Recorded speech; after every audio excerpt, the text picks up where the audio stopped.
If you haven't listened to the first 5 stories in this audiobook series, I'll leave the links below in order. Also, if you want to support me so I can keep doing this, I have a Ko-Fi page you can visit that has a few extra goodies.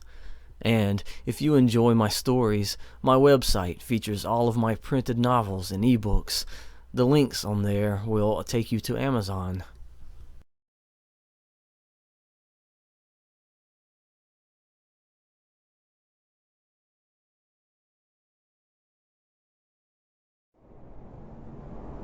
There's nothing new under the sun. That phrase came to mind while the only shade she had at the moment was the little bit casting over her eyes because of the rim of her hat. Some of it fell along her shoulders, but she wasn't really trying to hide from direct sunlight. In fact, she welcomed it. This was the type of temperature she liked. Though she had taken precautions. Lifting her left hand, she examined her forearm. Watching the way the light played with the lotion covering her skin, creating tiny sparkles, she grinned and ran her index finger from the inside of her elbow to the back of her hand. "Yeah," Bekka began, "I definitely blend right in with most of the people here, what with their different types of body paints. I've already seen some other girls who sparkle like I do. There is no doubt some of their festive garments and body oils are just as full of nanotech as yours is," her host said. "Even some of the aromatics are loaded with them. Walk by any gathering where incense is being burned, and you just might invite some programmer into the right parts of your mind. They are counting on people with implants, but if they do not get to infiltrate a person that way, well, their programs have a way of seeking out specific organs of the body." Bekka snorted. "Well, so far, I've walked through 2 clouds of patchouli and Nag Champa, and there's no helping that you'll brush up against someone's arms coated in both sweat and suntan lotion, but all I'm feeling is the desert heat." She was completely surrounded.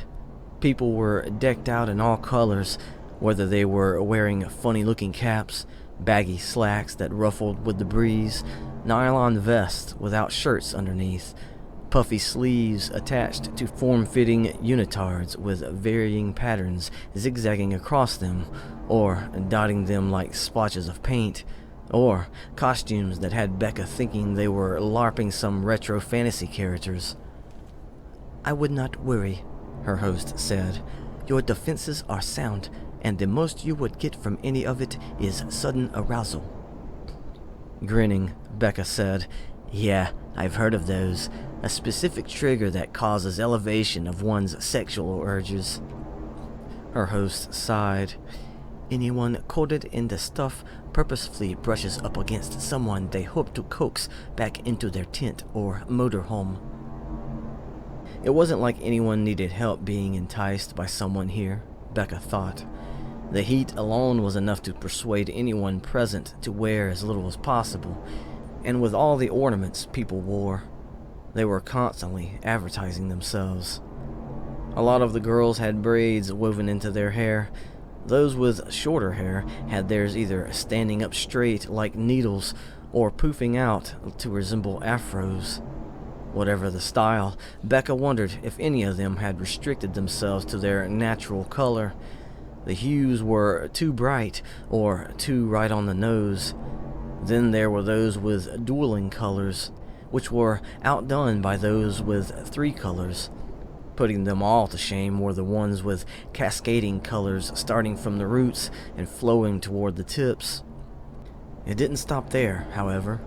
There weren't many, but Bekka spotted some girls wearing suspenders and nothing else up top. Each strap lay across either breast just right to hide their nipples. Or not. As for most of the guys, they saw no need to wear anything up top, except for sunglasses or holo goggles. Catching the smirks on their faces, it wouldn't have surprised Bekka if some of those goggles were fitted with certain features that collected data on chosen women they passed by. In just a few seconds, the goggles would replace the women's clothes with what they might have looked like without anything on at all. She snickered. Maybe Alex wanted me to test this stuff more out of jealousy than catching me at a good time. He had mailed the canister to her apartment, but she had made sure to call him as she applied the lotion to her skin prior to this mission. She listened for any hint in his tone that he might have been imagining her while she did, wishing it were his hands instead of hers. She didn't tell him she was totally nude during the majority of the call. "But it's definitely potent," she continued. "Not once has my GPS fallen out of sync." She paused and glanced about. "Otherwise, I might actually lose my bearings." "For newcomers," her host began, "there is no rhyme or reason to the layout, so they easily get swept away in the novelty or by someone's virus." "Understandable," Bekka said, lifting her gaze just above the heads of those near her. The sheer number of people here was definitely a sight to see, but there was no way she could have ignored the festival's larger attractions when she first arrived. As soon as anyone entered this valley, they would see the strange towers. Towers with weird shapes, made of wooden beams or metal pipes, like skeletons that gave definition to the tarps and canvases and other materials draped over them. Not all of them were static in their construction. When a gust came through, the fins or wings or flaps or sails went taut. Then whatever part of the tower they were attached to moved. Whether those parts twisted, tumbled end over end, pivoted, or rocked back and forth, they set into motion a change in the tower's overall color or identity. She had watched one structure, made to look like some crude mock-up of a man's head sitting on a silver platter that glimmered in the sunlight. Its expression changed from one of sadness to that of devious laughter. The face was divided up by blocks. All of their surfaces were beveled inward. Bekka found this out when the wind pushed the outer edges of the blocks and spun them about. The surfaces that faced outward then were painted different, but they all worked together to show another emotion. There were some towers that actually traveled across this sandy landscape. They moved at a slow crawl. They had to, what with so many people present, making use of all-terrain tires or mechanical limbs that mimicked a spider's walk. Some were like floats in a parade. Speakers were mounted on top of them, but they weren't blaring obnoxious music. Somewhere inside their cores, the person piloting them was chanting something over a microphone. She didn't bother trying to catch any of the words. She had a feeling that she wouldn't have been able to. There was no telling how many different races and nationalities were here, yet the chants might as well have been music. Rhythms that never once disrupted any of the others that happened to come across them or suddenly fill their place. Bekka's imagination had her want to believe that these floats were living creatures. Once her host told her that each of these mobile structures were known by actual names like Chandaro or Stenokara. She couldn't help herself then, especially since most of them looked like some type of animal that borrowed from what was available in reality, but was twisted in accordance to someone's imagination. She noticed that, whatever the animal, there was a strange fascination with long flowing appendages. Some of these additions flowed from the animal's head and curled at the ends. Others were definitely like tentacles looking for any passers-by to snag up and slip into the constantly morphing faces. She never saw the people piloting them. Couldn't tell how they could see out to know where they were going. Then again, maybe they couldn't. They just knew the land, and the people around them went about their business as though these strange monsters were commonplace. And if these floats were monsters, the larger monstrosities she saw at a distance were probably thought of as deities or something. Like low-orbiting vessels, they either walked on tall stilts for legs, or their tiny heads sat atop long necks extending up from bulky mountain-like bodies. As the landscape shimmered and distorted in the heat, these structures drifted with the waves. She couldn't tell, but she assumed speakers were mounted on their backs or heads too. Deep from within their bellies, they chanted across the desert. She caught the echoes of their voices when they reached her, but still, she couldn't understand what they were saying. Some of their sails whipping out behind them or over their heads like crowns were colored, but the material was transparent. Catching one of these sails up close when one of the floats passed nearby, she saw the plastic ropes running through the material like veins. They weren't being used at the moment, since it was full daylight, but those ropes were lined with LEDs. Whether or not they were the same color as the sail's material, she knew this place had to look wild at night. Too bad she wouldn't stay long after this mission was over with. "But I'm still locked in on the things you said to look for," Bekka said, finishing her statement. The towers weren't the only things looming over everyone's heads. Bekka was standing in place for the moment, and she had brought her focus back in. From the far reaches of the city-like edges of the crowds, she now studied what might have been mistaken as an old-style light pole standing a few yards in front of her. It was wrapped with several cables running from the power boxes she couldn't see at the base because of everyone standing in her way, and they attached to the group of antennas at the very top. "Another totem," she said, making air quotes with her fingers. "And you're right, if I wasn't looking for it, I would have never noticed it. This is the fourth one, right?" "We are currently in the fourth layer of this quadrant," her host said. "So long as people follow these, they will end up at each quadrant's birth." Still staring at the antennas at the top, Bekka said, "Hard to believe my connection with you is sharing these points with all these other people. I mean, out here, this network is weak compared to a grid in any given city." "I would think it is all due to the competency of your nanotech," her host replied. "No doubt there are some characters out here with high-end equipment, but most are operating with the bare minimum. They want to get swept up by some programmer's virus. The edge of your signal is as sharp as a blade. It has to be in order to do what it does." Bekka lowered her gaze. Going off the opaque display over her vision, the totem was designated with a cylinder-shaped shadow from base to tip. A thinner shadow was branching away from the group of antennas to a distant point ahead. Resembling a power cable, it stretched over everyone and everything in a straight line. She could already see the next totem. Well, its marker, anyway.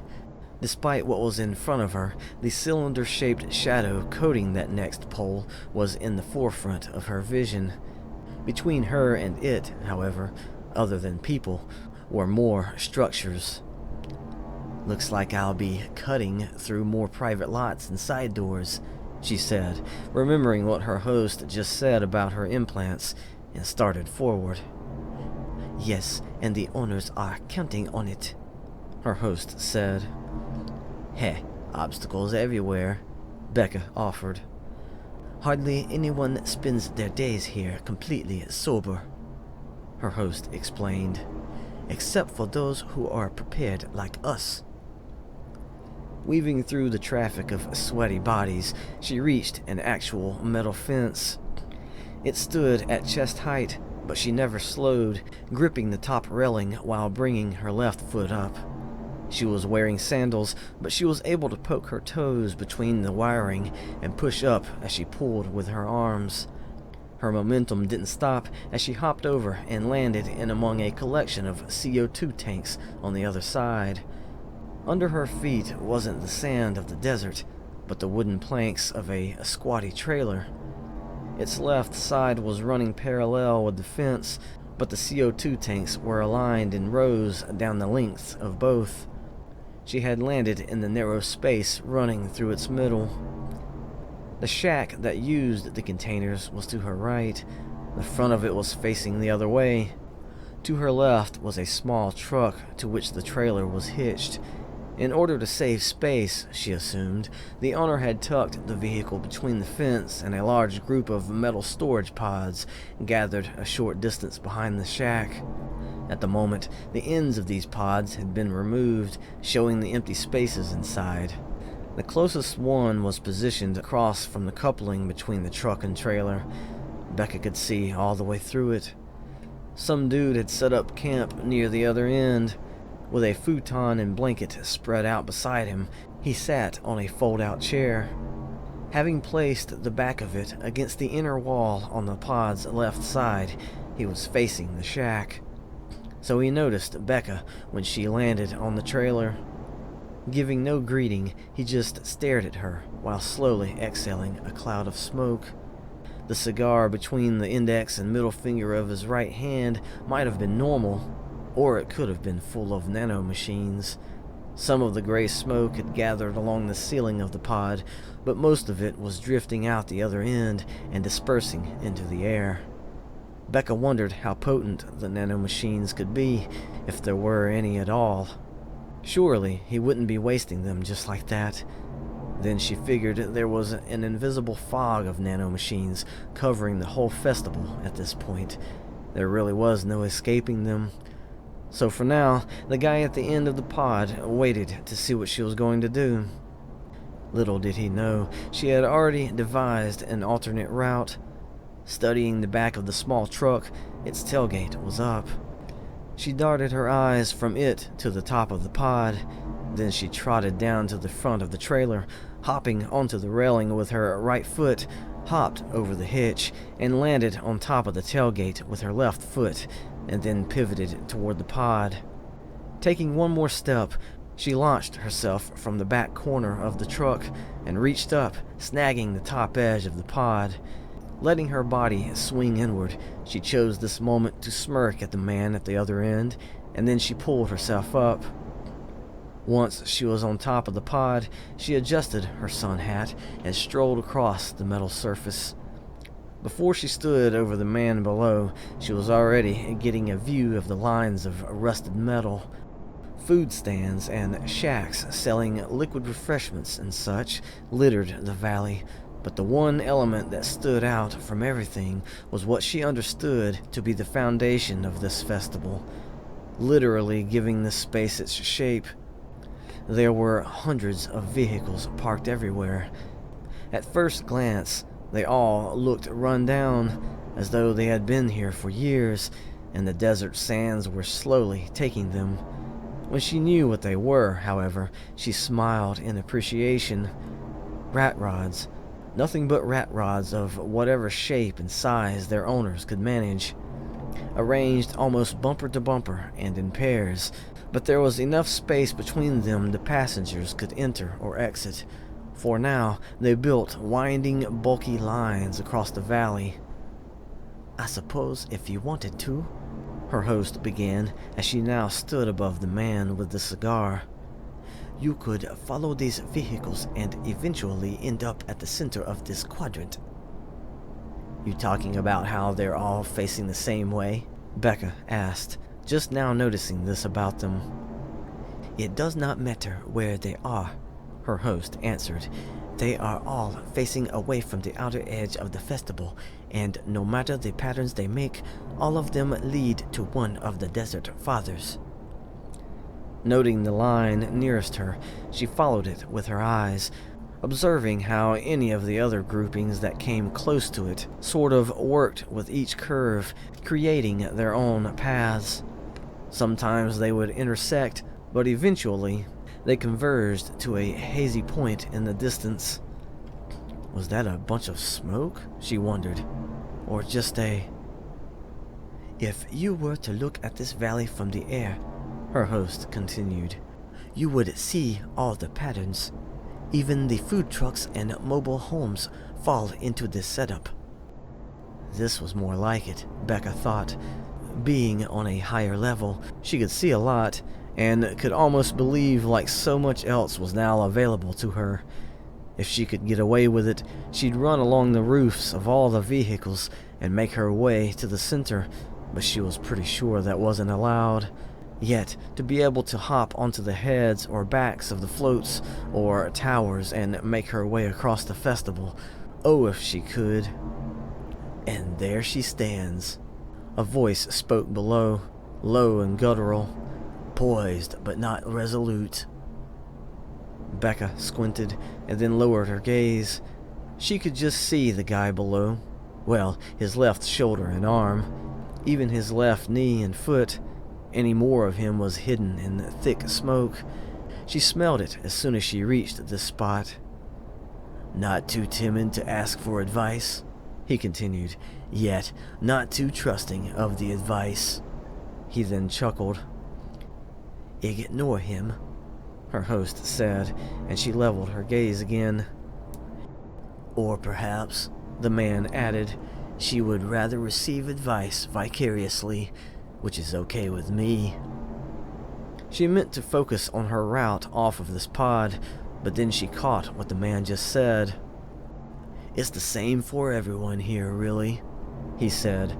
"No matter where you are, encouragement drifts like an omnipresent spirit, so willing to help, not insistent, but available. Heh, you sense it, don't you?" The smell of the cigar, Bekka wondered, had to be. "Probably nano machines," her host sighed. "They will not affect you."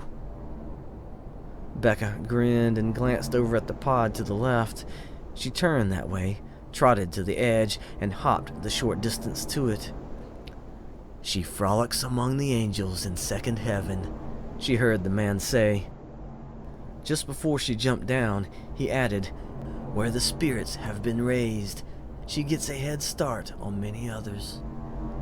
His voice faded away at the end of that last comment as she slipped between two vehicles, entering the narrow corridor among their line. Since it was headed in the direction of the next totem for the moment, she stayed in the midst of the line and trotted her way through.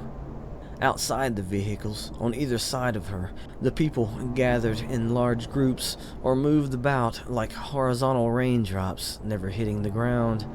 She still smelled things. No longer the odor of that man's cigar, but someone was grilling some type of meat nearby. Trying to follow the scent, she spotted a food truck to the left. People were lined up in front of it. Those who weren't looking for food seeped through the line, brushing against bare, sweaty backs, relaxed arms, or exposed thighs. She noticed, as anchored in place as the line of people was, every few seconds an individual would fall away, suddenly caught by the person who had brushed up against them. It would take a few seconds, and then the line would adjust for the missing person. Mesmerized by this, she caught something out of the corner of her right eye. Facing forward, she was just in time to see someone had slipped between two of the vehicles and entered the corridor. Appearing in front of her for a single second, they were giving her a big grin. She realized that was a distraction, because then she smelled a new fragrance. It was so strong, and she suddenly knew why. This person was carrying a stick of incense in their right hand. They were waving it in her direction as they crossed the corridor, and then they slipped out of the line. She simply picked up her previous pace and kept trotting onward, though she wondered if that person was now disappointed that she didn't follow them out to get lost in some random part of the festival. Bringing her focus inward to study the opaque display over her vision, she found the markers she was following, so she kept going.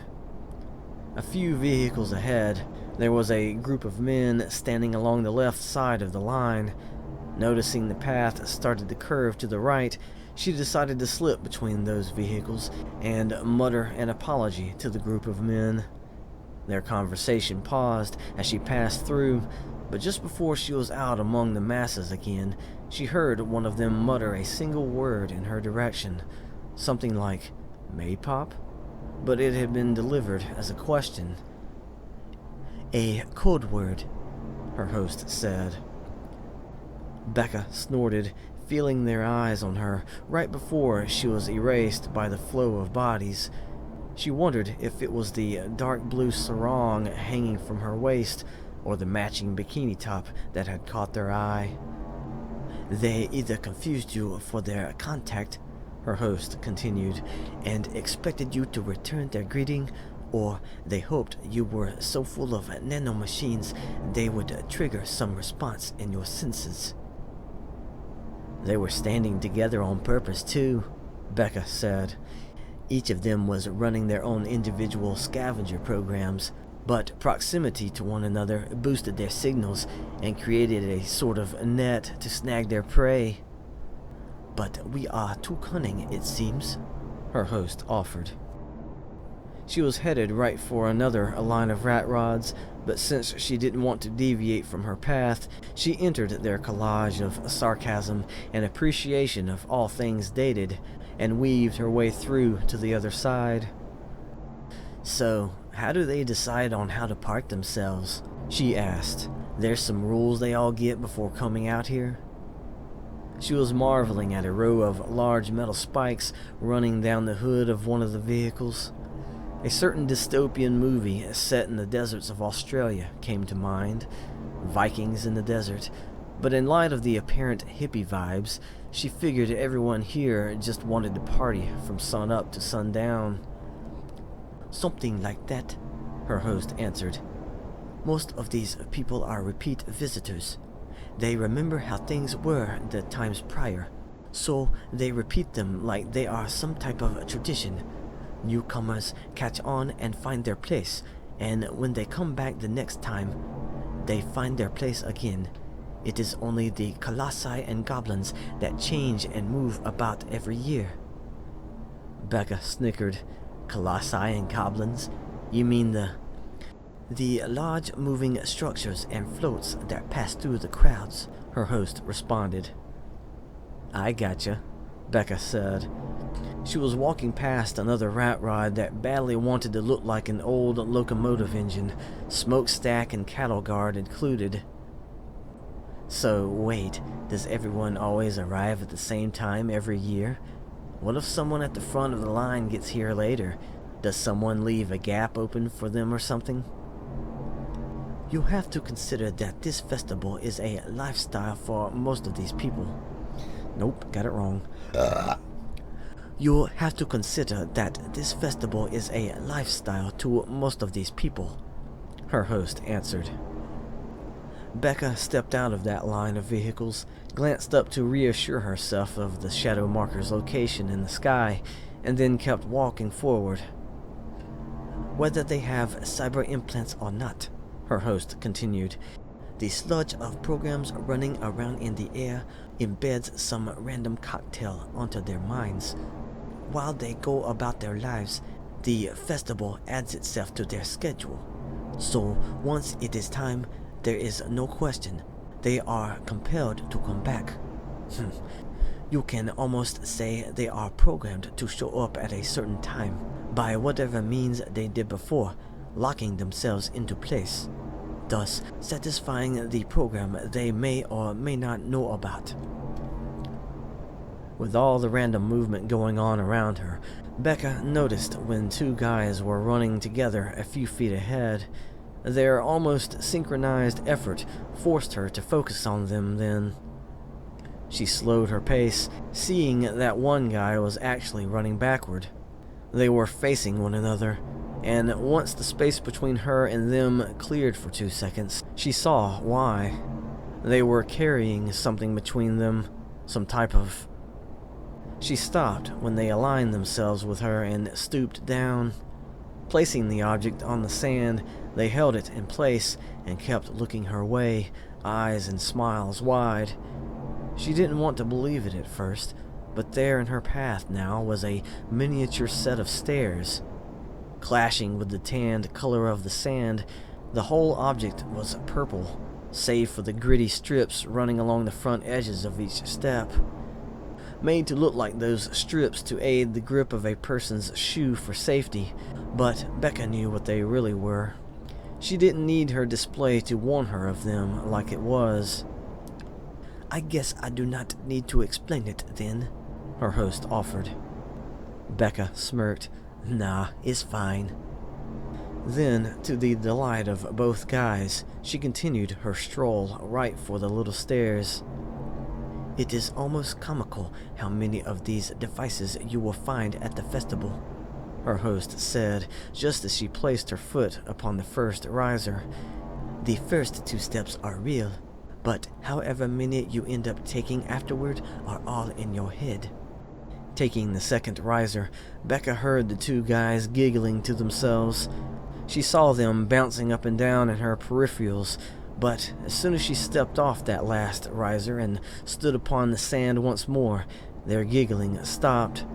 Watching her stroll away instead of suddenly kicking her head back to stare up into the sky, while picking her feet up one after the other in a clumsy rhythm, must have caught them off guard. Now they'd have to wonder if she was equipped with defenses or if their device was faulty. "We would have been nice," one of them moaned, before all she could hear was the people swarming her once more. "You starting to understand the layout yet?" her host asked. Bekka's pace had slowed when she noticed how the crowds were thinning out around her. In response to her host's question, she took note of the 2 lines of vehicles ahead. They both were angling toward one another until eventually intersecting in the distance. Before, the winding lines played with the amount of land there was, and the people moved about in their mobs. With the space starting to shrink, she assumed the people would be even more cluttered together. "Well," she began to answer, "I figure we're getting closer, so everything is starting to converge." She paused when a large float emerged from a crowd on her right. She hadn't noticed the section of it moving above the people there, but as soon as she spotted its head, the first thought that hit her was, turtle. "Like I said," her host began, while the rest of the float lumbered its way into a sparsely occupied area, "if you could see this place from the air, you would see that the patterns actually divide the festival up, not only by the 4 quadrants, but each layer is also separated into what they call habitats."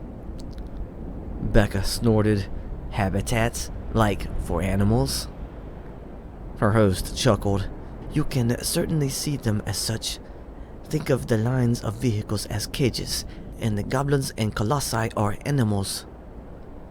The turtle, as Bekka deemed the float in front of her to be, was on full display now, and indeed its body was in the shape of a dome, while its legs and head poked out of orifices along the bottom portion. As it walked, the dome-shaped body tilted from side to side. Anchored on top of it was something like a gazebo. The main posts around the outside of it were made of wood, but the rest of the materials were metal rods and clamps. Embroidered curtains hung from the outside of the roof and drooped together, allowing only slivers of openings between. Not much could be seen beyond them anyway. There was too much smoke wafting from inside the gazebo and clouding about the top of it. The turtle was moving slow enough that the path it was making across the festival was marked by the trail of smoke yet to disperse into the air. Bekka wondered if it had an odor, and if there were people inside the gazebo, and she figured there were, then how far gone were their minds at this point? Since nanomachines were the theme of this festival, the people inside must have been choking on them. She glimpsed the loudspeaker on the very top of the gazebo when the makeshift thunderstorm hitching a ride up there thinned enough to expose it. Like all the other floats, there was someone either inside the dome or in the gazebo chanting away on a microphone. "Guess we're in this one's domain then," Bekka said, nodding toward the large turtle. Its head was entirely segmented chrome, allowing it and the neck to weave back and forth like a snake. The eyes would blink at random intervals, being covered by solid dome-shaped pieces of chrome. While the body was even painted several shades of green, the head and legs weren't. "I am sure it shares the space with a few more," her host responded. "You may have noticed the further in we go, the smaller and fewer in number they get." Bekka stood in place and watched the turtle rumble across her path. Before the back of the dome slipped out of view, her host prompted her. "Look to your left." She did. "That woman there," her host added. "Center of your vision." Bekka was already looking at the woman. She almost chuckled at the sight. People were standing in line, waiting to approach this woman. She was sitting in what might as well have been her throne. It had the high armrest and high backrest. A bit overkill, in Bekka's opinion, because the woman was slouching in the chair, with 3 feet of red cushion extending above her head. Other festival goers were sitting around the base of her throne. Bekka wondered if they were actually her lackeys, or if they were so blitzed out of their minds they didn't know where they were at the moment.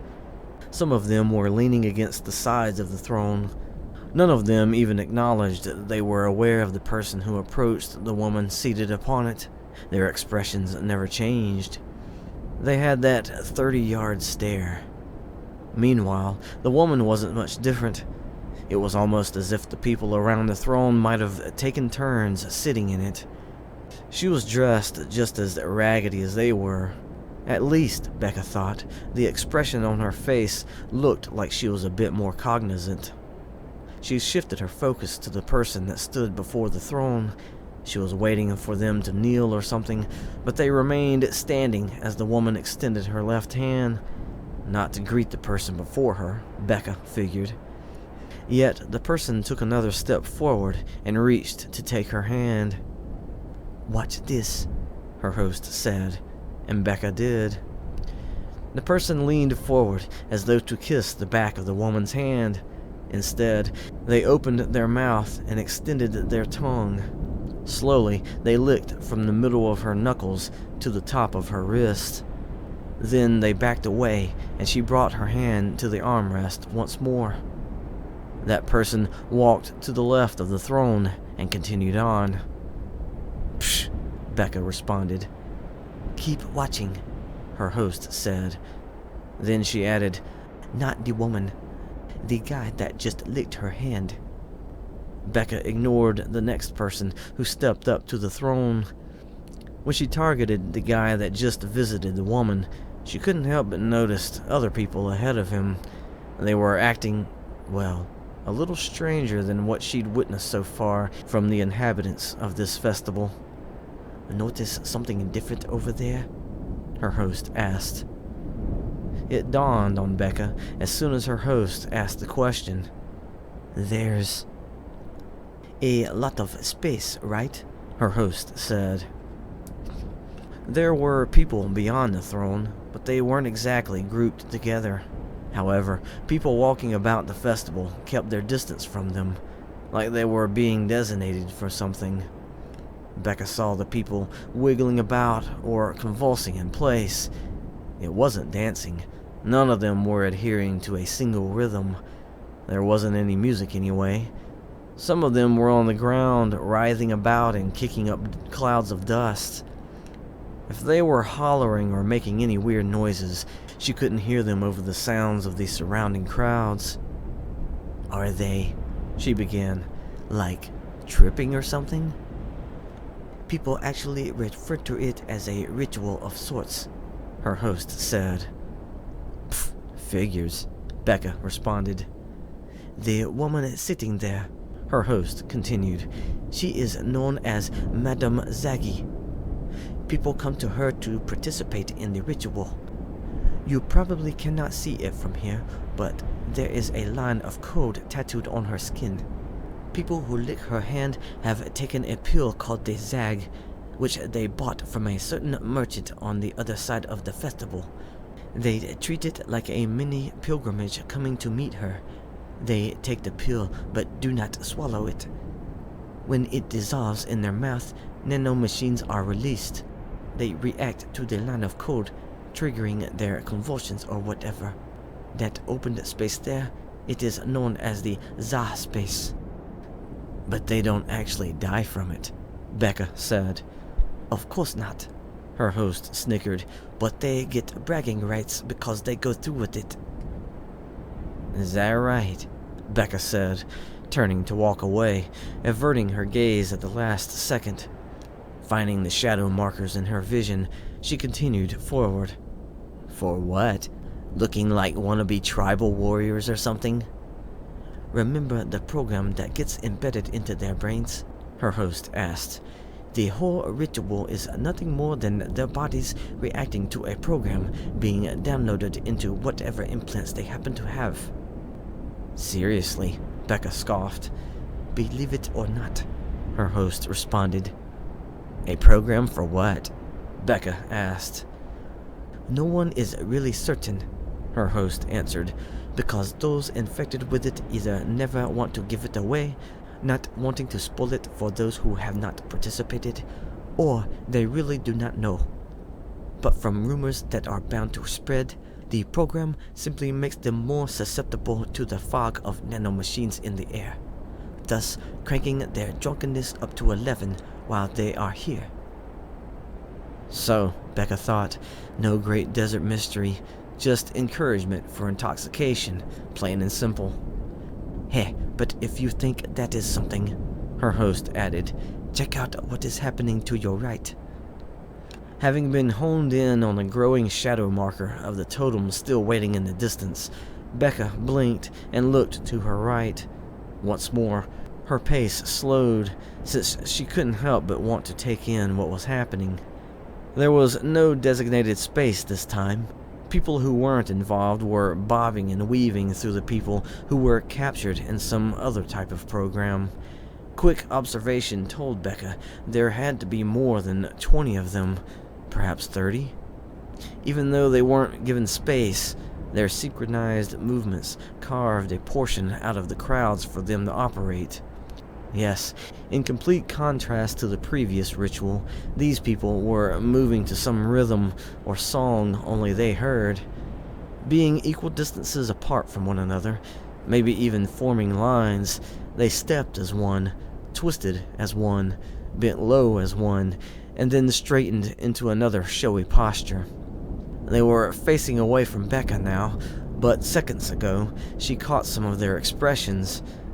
They were all the same, just a blank stare, focusing on nothing. Not even flinching when some random person from the crowd zipped in front of them. These random meetings happened quite frequently, she realized. Shifting her focus from the synchronized dance, she spotted another person moving among the participants. Seconds later, another person entered the makeshift grid, going in the same direction as the first. She heard them chuckling as they crossed through and eventually made it out on the other side. Turning about, they watched the dancers, and then one of them jumped back in again.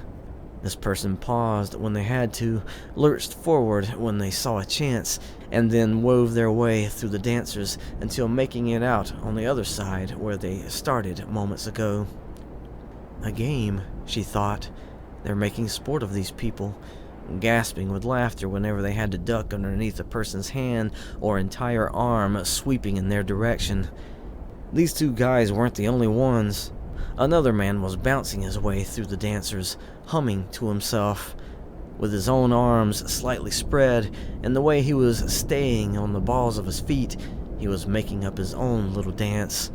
Instead of trying to make it from one side to the other, he stayed in among the lines of dancers. Bekka was beginning to think he might have been the one who was controlling the virus. There had to be an origin, right? Have they actually, she muttered, lost their will? I mean, who knows? Her host replied. They are infected by a virus, remember? Despite willingly subjecting themselves to it. But, Bekka continued, are they aware or... I believe they are mostly aware, her host answered. It is just they do not want to step out of what they are a part of. Bekka was shaking her head. So, they can step away at any point? Perhaps, her host responded. That was a scary thought, Bekka considered. But, her host added. Right about now is when you should check your right shoulder. What? Bekka blinked and then turned her head while lifting her right shoulder. She froze when she saw the blue splotch there on her skin. But when? She breathed and glanced about. There were so many people around her, moving like the crowds always had. Any eye contacts she made were quickly broken. She caught several smiles her way, but what she was looking for was... what exactly? I didn't even feel it, she muttered. Pausing to study the top of her shoulder again, she reached over to touch the splotch with her other hand. It is just like all of the traps here at the festival, her host said as she touched the tip of her middle finger to the substance. It was like a small amount of gel or paint. Some came away to stick to the tip of her finger. Examining it up close, she let her display search for any viruses. It was already giving her some type of reading, but at the same time, she knew she wasn't feeling any different. But again, her host continued, you are equipped. Most of the traps here do not stand a chance. Do you know what this stuff is supposed to do? Bekka asked. More than likely, her host answered. You would suddenly be compelled to join that group's strange dance for a while. Watching the synchronized performers cutting their way toward the center of this quadrant, Bekka asked, a little while? Yes, her host answered. Like everything here, the potency varies, and so does the duration. That dance those people are doing is the goal. If you were to record the whole sequence from its starting point all the way to the end, you would see people join in and leave along the way. Like a signal being transmitted across the quadrant, the people just happen to get caught up in it, manifesting the signal's shapes while in its grasp. A signal? Bekka whispered. From what? One totem to the next? Or, her host responded, from one programmer to the next. They are playing a game. So you know about it? Bekka asked. Somewhat, her host answered. Kind of like a competition. They merely send empty signals back and forth from specific points and see how many people they can get trapped in it along the way. The longer people are involved with it, the more points or whatever. To ensure they win, their teammates walk along the signal's path and try to get people to join in. They mark on your shoulder. Bekka jerked her head to the left, toward the center of this quadrant. Since the people were heading that way, the so-called teammates should be following alongside them. Yet, she immediately saw how futile her attempt to spot them was, with so many people seeming to swarm this part of the habitat, as her host called it. How strange, though, she thought, that so many people were concentrating on this half of the habitat, like they were being drawn to a spectacle, that being the dancers. It was almost genius, she considered. All the nanomachines coursing through everyone's bodies, no matter the virus or program, they all seemed to be a part of a gestalt, despite the individual machinations of their creators. Yet, the festival had its identity, apparently, and they all worked according to its interface. The next time she saw Alex, she was going to let him see her naked, as a reward for the defenses he gave her. Bekka stopped, darted her eyes about, and then muttered, I've noticed something. That there is no one here? Her host replied. After weaving through the part where the two lines of cars intersected, she only ventured so many steps into this new space before she came to a halt. The lack of noise was what caught her to begin with. Listening for a few seconds, she figured out that all the sounds from the crowds were either behind her or far in the distance in the other directions. She felt as though she might have stepped into a vacuum of some sort, and then immediately assumed some type of program had actually infiltrated her implants. Drawing her focus inward, she watched for any info to cross the display over her vision. At the same time, she remembered what her host had just said. "There are a number of programs here," her host eventually added. "Right now, you are just out of their reach." Again, Bekka studied the display, but it hadn't alerted her of anything. All there was to see was the shadow marker and the line attached to it overhead. There was no line stretching beyond it. That cylindrical marker at a short distance yet was the last totem, but as close as she was, she still couldn't see it, not with the dust cloud blocking her way. "Just out of reach," she muttered her host's words. Glancing to either side, she observed the difference in the blue sky overhead and the billowy edge of the cloud. There had been an edge. The tumbling dust reached for the inner sides of the two lines of cars, but there was an area of several yards before them where the dust wafted but never fully occupied. She was standing in that area. "Is it the dust?" she asked. "No," her host answered, "but it does act as an indicator of where the barrier maze resides." Bekka smirked. "A barrier maze, huh?" "Yes," her host answered. "The Desert Fathers do not allow just anyone to approach them, so they set up this wall, but it is something we should not have to worry about." "Heh," Bekka chuckled. "And your guys were gonna attempt it anyway?" "They will or already have," her host said. Bekka's smirk fell. "Already have?" "But," her host continued, "as capable as they are, they will be delayed here. If that is indeed what is happening, then that is what I am counting on. Otherwise, we have arrived first." "Wow," Bekka replied. "Well, I guess we better get in there and see, huh?" "That person there," her host said, and Bekka's head was moved a bit to the right. "If they notice us, they are about to get jealous." A few yards out, there was a person sitting on the ground. They were facing into the cloud. Bekka watched them a moment, and then said, "They're trying to push through the maze. Wonder what they're working with. That thick jacket they're wearing. Gotta be something installed inside. No other reason they'd wear something like that in this heat." "At least the cloud is giving them some shade," her host offered. Bekka offered a sympathetic chuckle and started forward. Before she could wonder why it was the person had chosen to sit just inside the edge of the cloud instead of outside of it, her display started going off. Like rain hitting a windshield, the warnings splatted at random points and then dissipated. She paused in her steps and was immediately pulled away from the display to movements ahead. Almost like the dark splotches entering and leaving her vision, the silhouettes were those of people. The first few seconds of observing them brought on the whole notion that they were dancing. Or at least, performing some zombie version of dancing. She squinted. What were they doing? Something caught her eye to the left. She looked just in time to see someone stumbling in her direction. They had emerged from a thick layer of the cloud. Their head was lowered, hiding their face in their hand while they swayed to the side. Stomping one foot down to keep themselves from falling over, they meandered forward.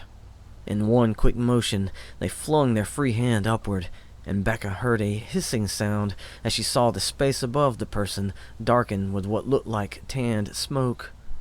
Instead of floating away, it rained down behind the person as they stumbled toward the edge of the cloud. When that substance settled upon the ground, Bekka knew what it was. Watching the person stumble past her with their face still in their hand, she then looked ahead and studied the cloud. "Sand," she muttered. "So you see what they are doing over there?" her host asked. Bekka didn't answer at first, wanting to watch the zombies a little more. The choreographed dance she witnessed that group performing earlier came to mind, only because the zombies kept repeating a specific movement. They just weren't doing it as one, yet The randomness of it all was what set up this whole scene once she figured out what was going on. Starting forward again, she watched the people who happened to stumble in her direction. They would go a few steps, and then bend down, scoop up a pile of sand in both hands, and then straighten their postures to fling all of that sand into the air. They said nothing, and at the moment she couldn't make out any of their expressions because of the cloud. All she heard was the stomping of their feet, the quick shoveling of sand, and then the release into the air. "I guess it makes sense," she snickered inwardly. "They're the ones creating this cloud." "So," she muttered, not wanting to breathe in a ton of dust, "this is just another manifestation of the digital." She was forced to flex a certain muscle to further dim the display over her vision. The attacks were pelting it like a torrential rain. Prioritizing the totem still ahead, she kept going. "Wait," her host said, as she halted. "There." "Where?" she asked, glancing about the nearest zombies. Her head was moved again, but to the left this time. One of the zombies was about to cross her path a few feet ahead. At the moment, they were bending down to scoop up some sand. In the few seconds before the zombie straightened his posture, Bekka studied the man's attire. The black synthetic leather vest wasn't the first thing that caught her eye. It was the sleeve of tattoos on his right arm. Flames and dragon heads and more Asian symbols, which totally gave this guy away, regardless of the myriad examples of body art displayed at the festival. What truly gave him away was the barcode on his shoulder. That was what her host told her to look for. The guy straightened, arched his back, and flung the pile of sand into the air. As he leveled his gaze and let his arms go limp at his sides, a portion of the airborne sand sprinkled the top of his head and shoulders. The majority of it went into an arc behind him before creating a trail along the ground, only to disappear with the rest of the sand. Bekka caught the puff of dust that stayed behind, which was quick to circulate into the surrounding swirling layers above. The guy was already distancing himself from that spot, totally oblivious. His expression mimicked that of the choreographers. The barcode already establishing who this man was, the other defining factors just confirmed it. His entire upper torso was covered in tattoos, stopping just underneath his jaw. From what her host explained, some of that ink was laced with programs to stave off viruses, but apparently the Desert Fathers were hitting with more than these guys could handle. Again, Bekka was securing her plans to let Alex see her naked sometime soon after this mission was over with. That aside, however, she whispered, unsure if the zombies could even hear her or not. "I do not know his name," her host said. "He is a lower rank. Basically, cannon fodder for this. They have come in numbers." "Are we?" Bekka started to ask, but her host continued. "Maybe a member of those who were to scout ahead, which means..." Bekka had to take a couple of steps forward in order to let one of the zombies stumble across behind her. He bent down, scooped up some sand, and as he straightened his posture, she slid forward before he flung the handful airborne. The tattooed man had already crossed her path and was stumbling off to her right. She had to take a few steps forward when he bent down to scoop up some more sand. Yet she stopped to look back and watch him meander on. "So they beat us here," she then muttered. "Not to worry," her host said. "The program he is under will have him fleeing sand for an hour or so. I do not know how close that one got, but the program gradually moves him further away until he is outside of the cloud. Once he comes to himself, he will realize where he is and will be forced to enter the barrier maze again." Bekka remembered the guy who was holding his face in his hand when he stumbled past her. "So, do they get better and better at it, or?" "Never," her host said. "Each time one enters the maze, it is totally different from their previous attempt." "Clever," Bekka replied and started forward again. This scouting force is mainly to see what awaits them in the cloud, her host said. But they will see how far they can go. They are stubborn. Some might even get close. Bekka slowed her pace when she noticed her display darkening with the amount of attacks coming at her. Instead of torrential rain, she was being hit by a blizzard, so much so that she had to dim the display further. As easy as this little jaunt seemed so far, and as much as she was crushing on Alex, she couldn't help but examine herself for any changes. At this point, would she even know something was happening to her? Having experienced barrier mazes before, she considered that was all these zombies were seeing, totally unaware of what their bodies were doing. Being completely mindful of what was going on outside of the barrier maze, that had to be enough indication she was protected against it. Having to go with that notion, she continued on. With her display completely blacked out, the shadow marker for the totem was all she had to guide her. The cloud itself was so thick she would have lost her bearings if not for the marker. The zombies popping in and out of view from random directions wouldn't have helped matters either. At least they had to be spread out in order to cover such a seemingly vast space to create this cloud. She didn't have to deviate from her path to dodge anyone, yet she was curious as to how far she had traveled. Not bothering to include measurements with the shadow markers might have been a bad idea. The rest of the festival didn't exist at the moment. She was out in the middle of the desert, caught in a sandstorm. All that was missing was the whipping winds and the sting of the grains. "Just out of curiosity," she muttered, "how do the monks make it to the end of this?" Her host chuckled. "That is easy. They have no implants whatsoever." Bekka's eyebrows went up. "I shouldn't be surprised, but at the same time, I am." "It is one of the reasons why my people wanted to do this," her host explained. "To prove to themselves that they could do what that sect of monks could do, despite the difference in lifestyles." "But the monks have the advantage," Bekka said. "This whole challenge is set up against present-day ethos. Stereotypical monks like to keep it natural, right?" "I am sure you might understand the power of rivalries and grudges for people who live like I do," her host said. "They will not back down. It is not in their nature." "So they'll subject themselves to humiliation and abuse for the sake of their pride, huh?" Bekka thought. "Sucks to be them." "Finally," she declared after a moment, "we're about to reach the last totem." She focused past the shadow marker, seeing nothing but the dust cloud and more silhouettes of zombies. "But I don't see—" "We will not make it to the center of this quadrant," her host stated. Bekka paused in her steps. "We won't?" "No one has seen a desert father in a long time," her host answered. "Instead, we will speak to one of their retainers." "Wait," Bekka replied and started walking again. "You're serious?" "Does it make you wonder," her host asked, "whether or not the Desert Fathers even exist?" Bekka didn't answer. She only did so much research before setting out on this mission, trusting her host to fill her in like all the previous ones have. The shadow marker for the totem was already stretching up and out of her vision. She was only feet away from it, yet she still couldn't see the actual pole.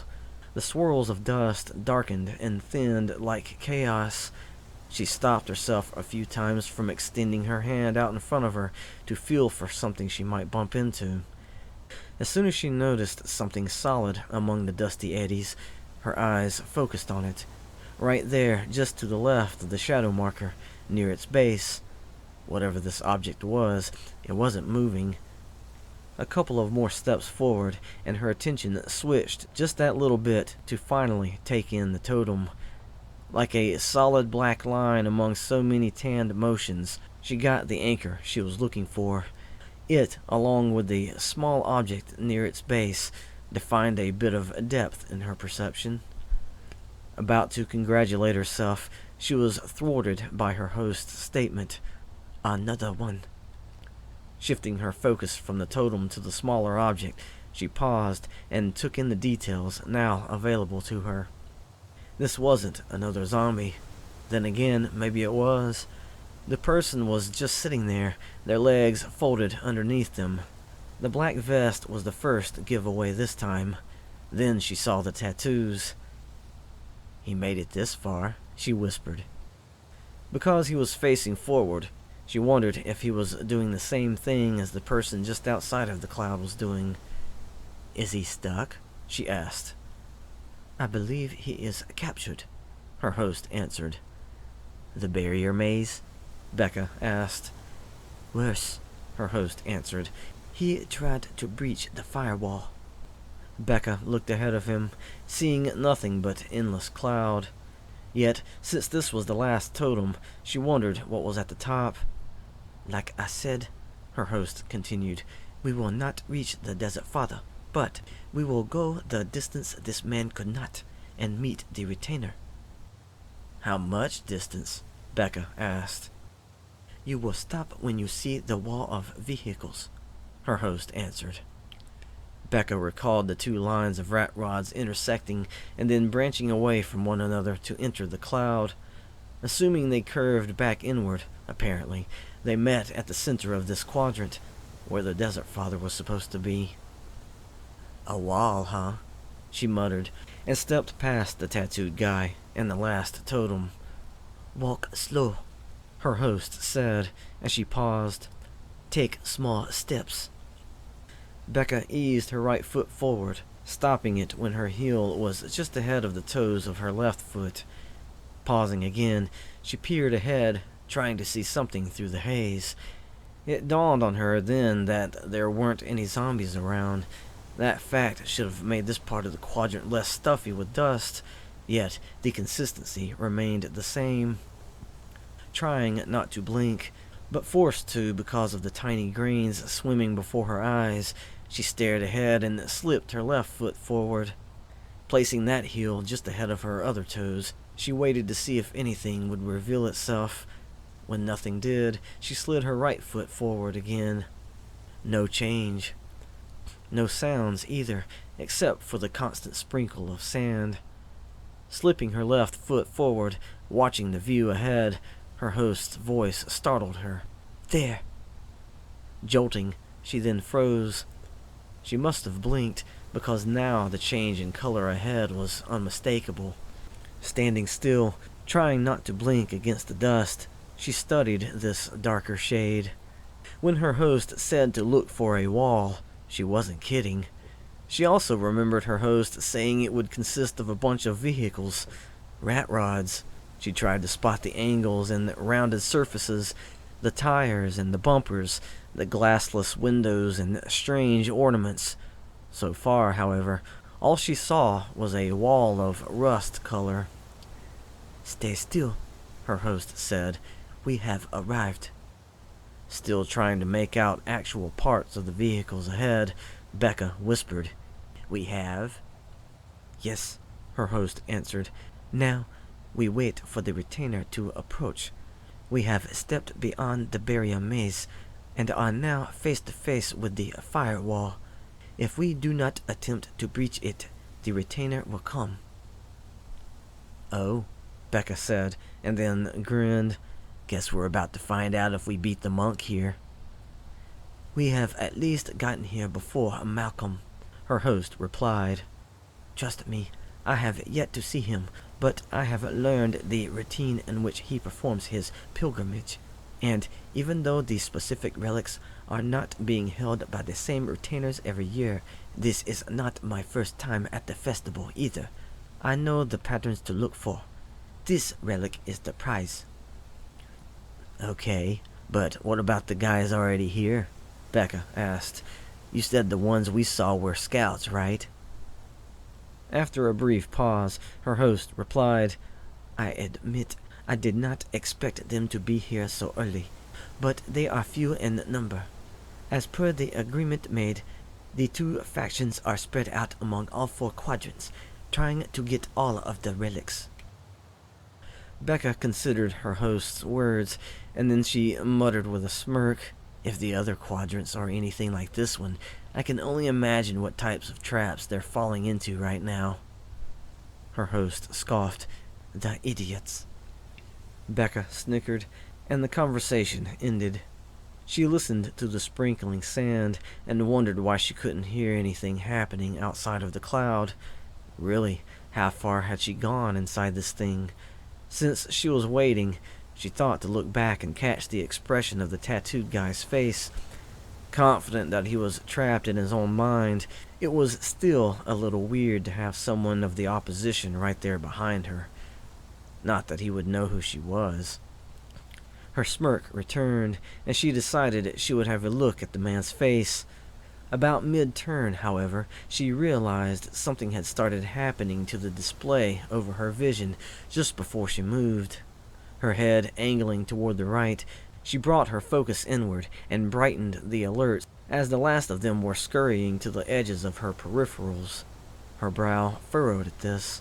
The attacks weren't lessening in number, they were being pushed away. She jerked her head around to find the tattooed guy was still sitting on the ground. Looking at his face, the expression he wore was that of mild shock, though he was looking straight ahead. "Not there," her host said. Without a direction given, she stayed on the tattooed guy, but that was when she noticed another change. All the attacks were gone, and so was the shadow marker for the totem. "You've come a long way," another voice stated, and the sprinkling sand hushed. Gasping, she whipped back around. There, 2 feet ahead, was a stack of rags. She blinked and muttered, "A mummy." Bekka just stared. The mummy stared back, or so she assumed, because she was still searching for its face. The obvious spot was wrapped with several layers of rags, like the rest of the body. The ones at the very top laid across a cone-like surface, as though the person was wearing some type of pointed cap. From there on down to the sand, they angled outward to cover a bulk of material being hidden underneath. There were no indications of shoulders or where the person's waist was. There really were no indications that this was a person, though she had to believe it was, because it spoke to her. "Those who come this deep are usually in search of something," the mummy said. She wondered if it could perceive the shudder that went through her body at that moment. Its voice wasn't like she thought it would be. Instead of the dry, guttural old man voice, it was a bit lighter, muffled too, because of the layers of fabric. Yet, she did catch a mature tone. She hoped she would be able to follow the sound of the mummy's voice and at least look toward its face, but she was still left with guessing somewhere in the upper quarter portion of the stack. She entertained the idea that this guy might have been shorter than her, but the cap or whatever he wore was tall enough to make his stature just a little higher than hers. So she stood upright, placed her hands on her hips, and puffed out her chest as she grinned wide. "As a matter of fact, I am searching for something." The mummy remained silent, so she added, "And I hear you have it." The tall stack of rags actually bounced when the mummy chuckled. "I have been given many things, and I have given away many things." Bekka took her hands from her hips and crossed her arms. "Oh yeah? Where do you get them?" A brief pause, and then the mummy answered, "Here." Another pause, and he added, "And there." Bekka's grin widened. "Why do you give things to people?" The rags near the top of the stack shifted a little, as she thought she found out where the person's neck was. "Well, why not?" the mummy asked. "They've arrived here, despite the odds. Isn't it only right that I reward them?" "Heh," Bekka responded. "Is it that, then? It's a game to see if they can at least get to the firewall?" The rags near the top shifted again. "Many treat it like a game. Some treat it as a test." A test, Bekka echoed. To test themselves, the mummy said. Bekka squinted. Themselves or their gear? these days, He began. they are one and the same, one vessel, many parts. That how it is with you? She asked. Are you actually here? Am I really talking to you, or is this a... Are you really here? He asked. She hoped that wasn't one of those questions. To make sure it wasn't, she responded with, I have to be, because someone else couldn't. The stack of rags was silent. Tell him, her host began, about Malcolm's sect of monks.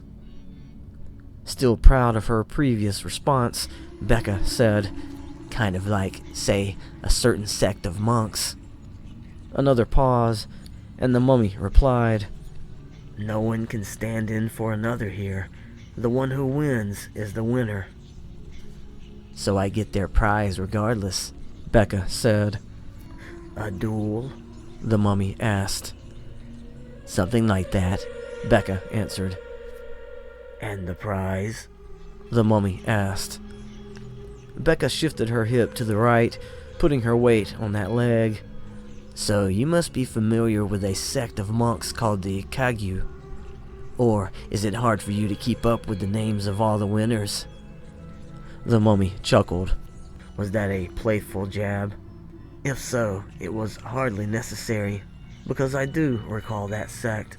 They come here every year as part of a pilgrimage of sorts. It could be considered very strange of them to do this, but I and the other retainers find it charming. They come to claim a prize, Bekka said. I want that prize. The mummy was silent for a moment, and then it spoke. Do you know that, not long after a monk from that sect comes to claim that particular prize, another monk of the same sect then tests himself to see if he can bring it back to one of us retainers? Bekka didn't know that. She figured her host did, though.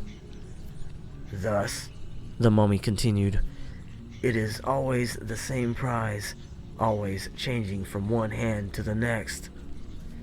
Interesting, Bekka thought, and then smirked. Looks like I'm about to disrupt their cycle. Indeed, the mummy said. Which, just as with that sect of monks, I find it quite charming. Might as well make it fun, right? Bekka offered. As does everyone who comes here, the mummy responded. So, Bekka said, where is it? The prize you seek, the mummy began, as do the Kagyu sect, is at your feet. What? Her host gasped as Bekka looked down. The cloud wasn't so thick that she couldn't see the desert ground. The object, mere inches from her toes, couldn't have stayed hidden regardless. The first color she saw was the light blue. Then there was a dim sparkle of brass. Wait, brass? She stooped down and touched the object. The light blue was several pieces of cloth that looked as though they were woven together in places. Since this thing was laying in a pile, she picked at those pieces, trying to find the end of what she was starting to gather was a type of rope of some sort. Using both hands to do this, she uncovered the main part of the object. Looked like a thin piece of a board, just a little smaller than her foot. Rectangular in shape for the most part, but the top of it, what she assumed was the top, was arch-shaped. That's where the brass parts were. A thick border outlining the top of the board, but the brass was shaped into some fancy-looking feathers or wings, or leaves? She couldn't tell. Once she untangled the light blue cloth, she stretched it above the main part. While making a loop which was attached to either side of the board, and behind the brass arch, there were extra pieces of cloth crossing just above the apex of the arch, making an X. Lifting it from the ground, she stood and raised her arms to hold the board level with her face. Studying the bright yellow markings on the surface, she muttered, "What the?" Her eyes dropped down to find a row of tassels attached to the bottom of the board. Snickering to herself, she was about to comment how this thing looked like a really big necklace. "Oh my," her host said. "It is quite gaudy." "Oh yeah?" Bekka questioned. It sounded like this was the first time her host had set eyes on the relic. She hadn't gotten that impression from the way all of this was explained before the mission. "Yes," her host said, and then sighed. "I believe we may have the wrong relic." Bekka's shoulders slumped. What? She lowered the necklace to find the stack of rags still standing there. She half expected the mummy to have vanished long before she stood back up. The one rule in these types of situations was you never take your eyes off the mysterious person. Making use of her fortune, however, she asked, so this is what the Kagyu sect come to get?" "That is correct," the mummy answered. "That is not what I meant," her host said. "I meant that we might have come to the wrong retainer. Malcolm could be elsewhere." Bekka's whole posture started to slump, but she was alerted to the mummy's voice.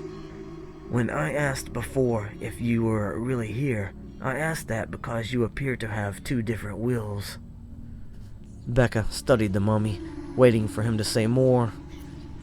"You may not believe me," he began, "but I can see the signal coming from the totems and anointing you. When this other inside you speaks, I can see the fluctuations in the signal. Yet, if the other might wish to say something to me, alas, I cannot translate the signal's fluctuations." Bekka's eyebrows were already raised. With whatever cryptic tech this mummy was working with, he could probably trace back and find where exactly her host was jacked in to connect with her implants. "You can see that, huh?" she asked. "I'm impressed." "You shouldn't be," the mummy offered. "There are many people here who are borrowing power from the totems. They wear the signals much like you do. I can see when they are persuaded by others. These signals may be of varying origins, but they have similar makeups. It's easy to see. Those who are persuaded tend to gather near others who have been persuaded. They are like-minded in a sense. A digital spirit has spread over them like a cloud. It's hilarious that, in the end, all it amounts to is an intermittent orgy. Off and on, trading others in and out, or passing them around.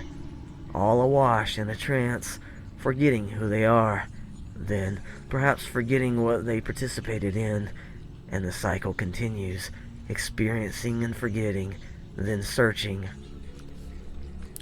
Bekka felt that was basically his take on some of what her host explained about this place earlier. "But not you," the mummy added. Of course, Bekka thought, if he saw the signal coming from her implants, then he was aware of how she was able to get this close to the firewall. "Or," the mummy continued, "maybe not." She smirked. Playing games, was he? She wondered. "Oh," she began. "Is there something you see in the signal? Something I'm not aware of?" In the next few seconds of silence, she assumed he was studying her. So she waited. "Perhaps," he then said. "Something is clinging to you." She snorted at the idea, but flexed the right muscle to bring up the tiny menu in her display. Yet, nothing happened. Her smirk loosened, but didn't entirely fade. "It clings only because it could barely get a foothold," the mummy continued. "But I wonder, is that enough?" Bekka tried to bring up her menu again, but her vision remained clear of anything save for what she was seeing with her own eyes. Her smirk relaxed. "The ideal scenario is to be totally clean of viruses," the mummy said. "Even if your defenses keep one from affecting you, its continual presence could mean something is in the works." "And I have no way of checking it," she thought. "I sense nothing," her host said. "No change. We should be completely sober. That actually worried Bekka. To be completely impenetrable here at the festival, and then deep inside this cloud. She was confident in her defenses, including what Alex gave her, but nothing was perfect. She was okay with that, but maybe it was because this mummy was the one who brought it up that made her uneasy for nothing. Ah, the mummy said. The other will speaks, but again, I cannot translate the signal. Never mind that, Bekka replied. When you look at me, what do you see? Another brief pause, and then the mummy responded. 2 wills dressed in a bikini draped with a sarong. Smirking again, Bekka said, You didn't mention the virus clinging to me. Did it suddenly leave? Do you really want me to tell you where on your body it is attached? The mummy asked. How observant, she thought. The main hub of her implants was in her head, but the gestalt made up of nanomachines was constantly circulating throughout her bloodstream. That was part of her defense. Sure, she replied. If the virus was stationary, then that could have meant it had tried to infiltrate her, but her moving defenses were bouncing it off themselves. It would be continually trying to infiltrate due to its initial programming. But because it couldn't get past that step, the infiltration files would be stuck in a loop. Its static location was due to her defenses, making it convenient to dispose of the virus later. Well, the mummy began, to be perfectly frank, the virus is attached to your groin. She almost burst out laughing then, but allowed herself to smile. Of course, she said. Isn't that where most of the viruses at this festival aim for? You are not concerned? The mummy asked. No, Bekka answered. And you should know why, since I got this close to the firewall. If you say so, the mummy said. But then why are you now sticking your hand underneath your bikini bottom? Bekka's smile vanished as she looked down at herself. She had been holding the so-called relic in her right hand. That arm was down at her side, letting the tassels along the bottom of the main part lay upon the desert sand. Her left arm, however, was angled over in front of her body. She couldn't see her hand, because it was hidden behind the fabric of her bikini bottom. She hadn't felt her arm move, hadn't felt her fingers against herself, until now that she was observing it. Was that the trigger? She wondered, and then gasped. Her hand closed upon her groin, and the impulse to masturbate flashed across her mind.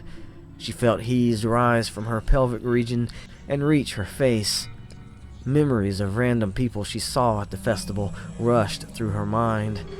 Though their faces were blurred or out of frame entirely, each composite had focused on some part of their bare skin, whether it was an arm, a thigh, their toes, the lower part of their belly, a man's bare chest, or a woman's cleavage, or perhaps a nipple slipping out from under a suspender strap.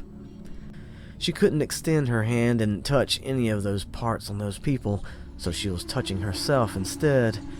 She was at the festival, after all, where people danced about half naked, letting themselves be swayed by viruses in order to fall prey to a programmer's advances, or simply some opportunist nearby.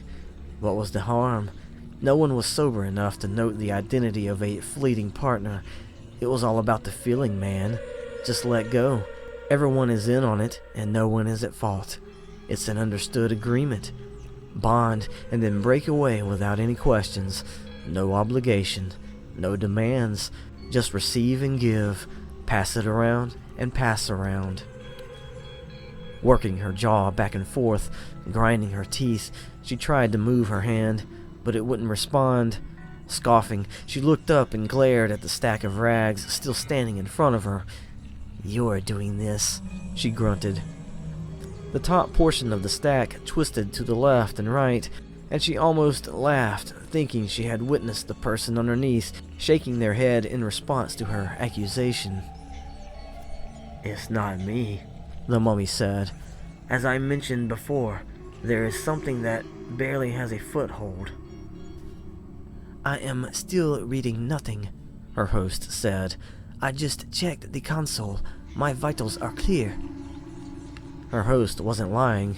If there were any doubt, she wouldn't have taken the mission to begin with. She had learned her lesson from that already. So, was observing herself really a trigger for this thing? Dormant viruses had all sorts of triggers. If merely looking at where... Wait. She didn't see the virus when she looked down at herself. That was because her display wasn't in place, so that couldn't have been the trigger. Then she considered the absence of her display, the way the cloud's attacks and her markers were pushed away. Another program did that. So, was her display replaced? She hissed. The wrong relic? This mummy?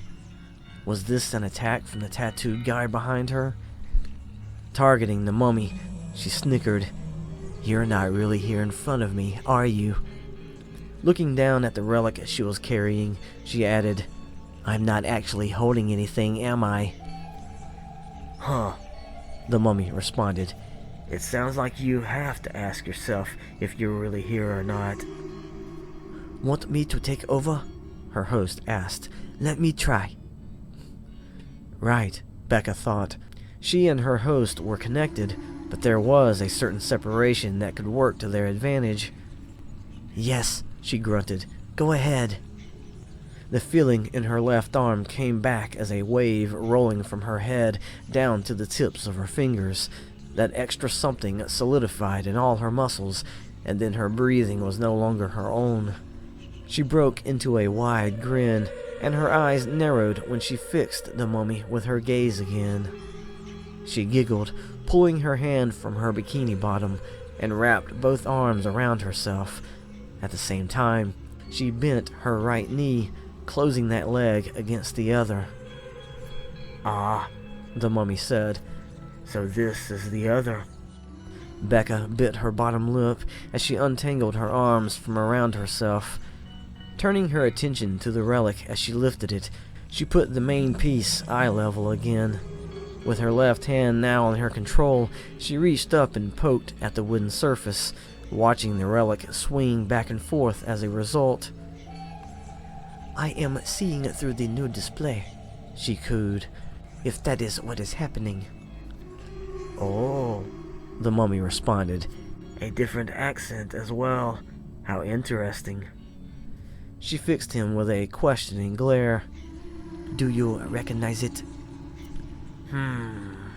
The mummy considered. I have heard many spoken at the festival, but I would say it is an Asian accent. Since he is reacting this way, her host thought, then does that mean... She twisted about and found the tattooed guy still several feet away. Watching him, it was clear, even with all the swirling dust, that he hadn't moved from his seated position. However, that could mean very little if what Bekka was surmising was the truth. How fascinating that the first will was so weak to a virus, the mummy said, while this one can withstand it. Turning back to him, she asked with a cat-like grin, Taking notes? I am always being fascinated by new people I meet, the mummy responded. She puckered her lips and squinted her eyes at him. You mean to tell me there has never been someone who has bored you? Oh, the mummy chuckled. I have encountered my fair share of individuals with no unique approach of their own, but that alone has always given me a good laugh. Bekka nodded back at the tattooed guy. What about him?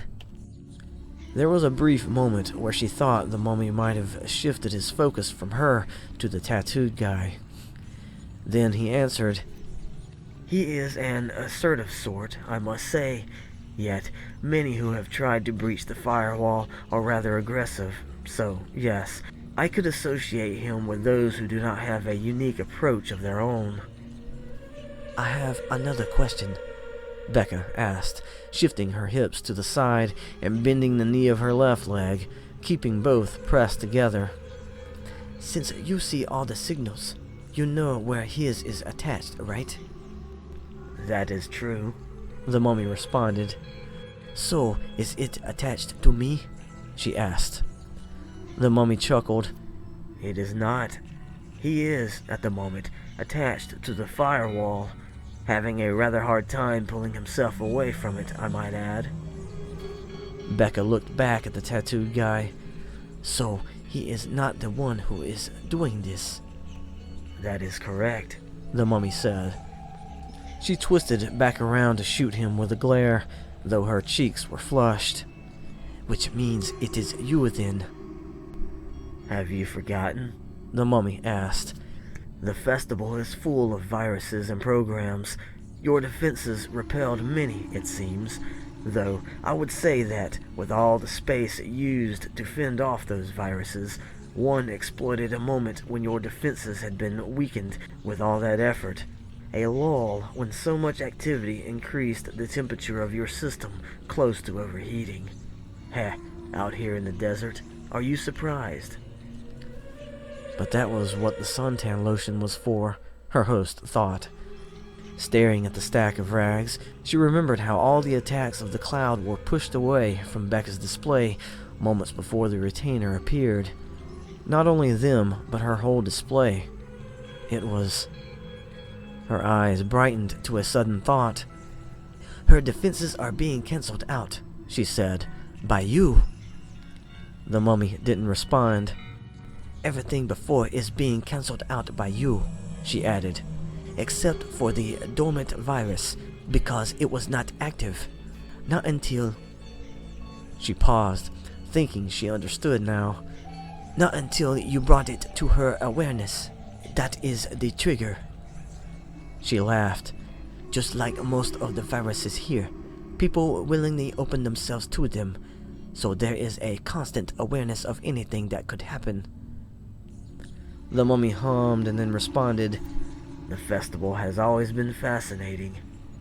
She wrinkled her nose at him. You knew what was happening this whole time. I'm quite aware of my capabilities, the mummy offered, and I cannot help what I am. She arched an eyebrow. Which is? Why?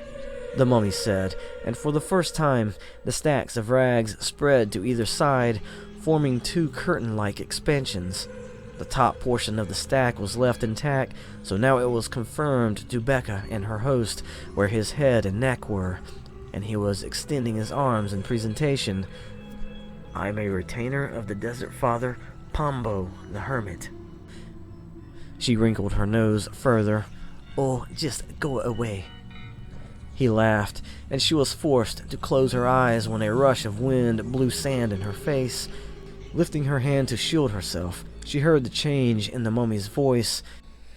When the gust left her, she opened her eyes and lowered her hand to find the stack of rags was gone this time, though his laughter lingered in the surrounding swirls. Then, as they slipped away into the never-ending cloud, so did his voice. Psh, she scoffed, letting her hand rest at her side. How cliché. The cloud tumbled about her as per its nature, as she noticed her vision was slightly darker compared to a few seconds ago. Bringing her focus inward, she watched the multitude of attacks crashing against her defenses. For a moment, she just stared into them. With such a blizzard-like intensity, she should have been on the ground, clawing at the sand and frothing at the mouth, or just sitting there staring ahead like the tattooed guy behind her. Then she decided to look down. The first thing she noticed was the relic hanging from the grip of her right hand. Huh, she grunted. There was nothing different about its appearance. Still, it had to be the wrong relic. Putting her disappointment aside, she shifted her eyes a little to the left. The virus there was unmistakable. She smirked. Thanks to Bekka's display, she could see through the constant bombarding attacks and determine its location. Her first impression of the shape it took on was that it was meant to express heat. Bekka's groin was on fire, so to speak. Yet, what she was seeing wasn't exactly a flame. It flickered much slower, like smoke. Was this really a virus she caught from some burning incense? Wait, she muttered. Do not tell me. Ha! That guy with the cigar? You were standing above him after all. She chuckled. You put yourself right in the line of fire. Leveling her gaze, she spotted the wall of cars at a distance. The tan color of the cloud blurred the dark rust color, but maybe because the retainer was gone now, she was seeing some of the details of all those rat rods. Her brow furrowed. I have heard rumors, she whispered. All the vehicles she and Bekka had seen up until entering the cloud had been arranged in their lines and pairs, and all of their tires had been connected with the sand beneath them. Those ahead, she couldn't say the same thing about them. She thought she might have been seeing the undersides of some, and the way they appeared to be stacked. More like an actual junkyard.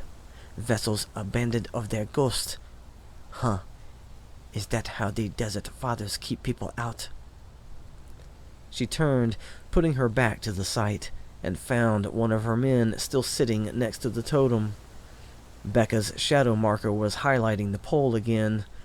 She also saw the line stretching away from its top and extending toward the edge of the cloud, touching the next shadow marker of that distant totem. Beyond were the other totems, and the line above connected to them all. Lifting the relic, she examined it and then sighed. Taking it in both hands, she raised it above her head, and then brought the top of the loop down on the back of her neck, letting the board rest against her. The light blue cloth necklace was long enough that the main piece was hanging just below her chest. Looking down at herself, she considered the slow curls of the smoky virus between Bekka's legs. Grinning, she said, Hey, I got an idea. Since the console you let me use protects me from any attacks you receive, what say we dropped the barrier? I do not know how long the virus lasts, especially since this just looks like a small amount, and mainly used for a trigger. But if I give you back control and absorb the virus, you will not have to endure it. Bekka's expression shifted to her own, and she asked, Wait, are you sure? You might be under for... Remember, her host stopped her, taking over the expression on her face again. This is not my first time at this festival. I can handle it. Her grin stretched further. Besides, I got an idea how I can shorten its potency. It might only last a few minutes in the end, and we will be totally virus-free. Well, for the most part. Bekka's hesitation was apparent when her face didn't change, and there was no response. Trust me, her host said. I can handle it. This little bit is nothing compared to, well... Her voice trailed off. When the silence that followed grabbed her attention, she shook herself from her thoughts and straightened. So, do we have a deal? Bekka's face changed, and the full sensation of the virus hit her again. Her brow furrowed in the middle, and her lips parted with a silent gasp.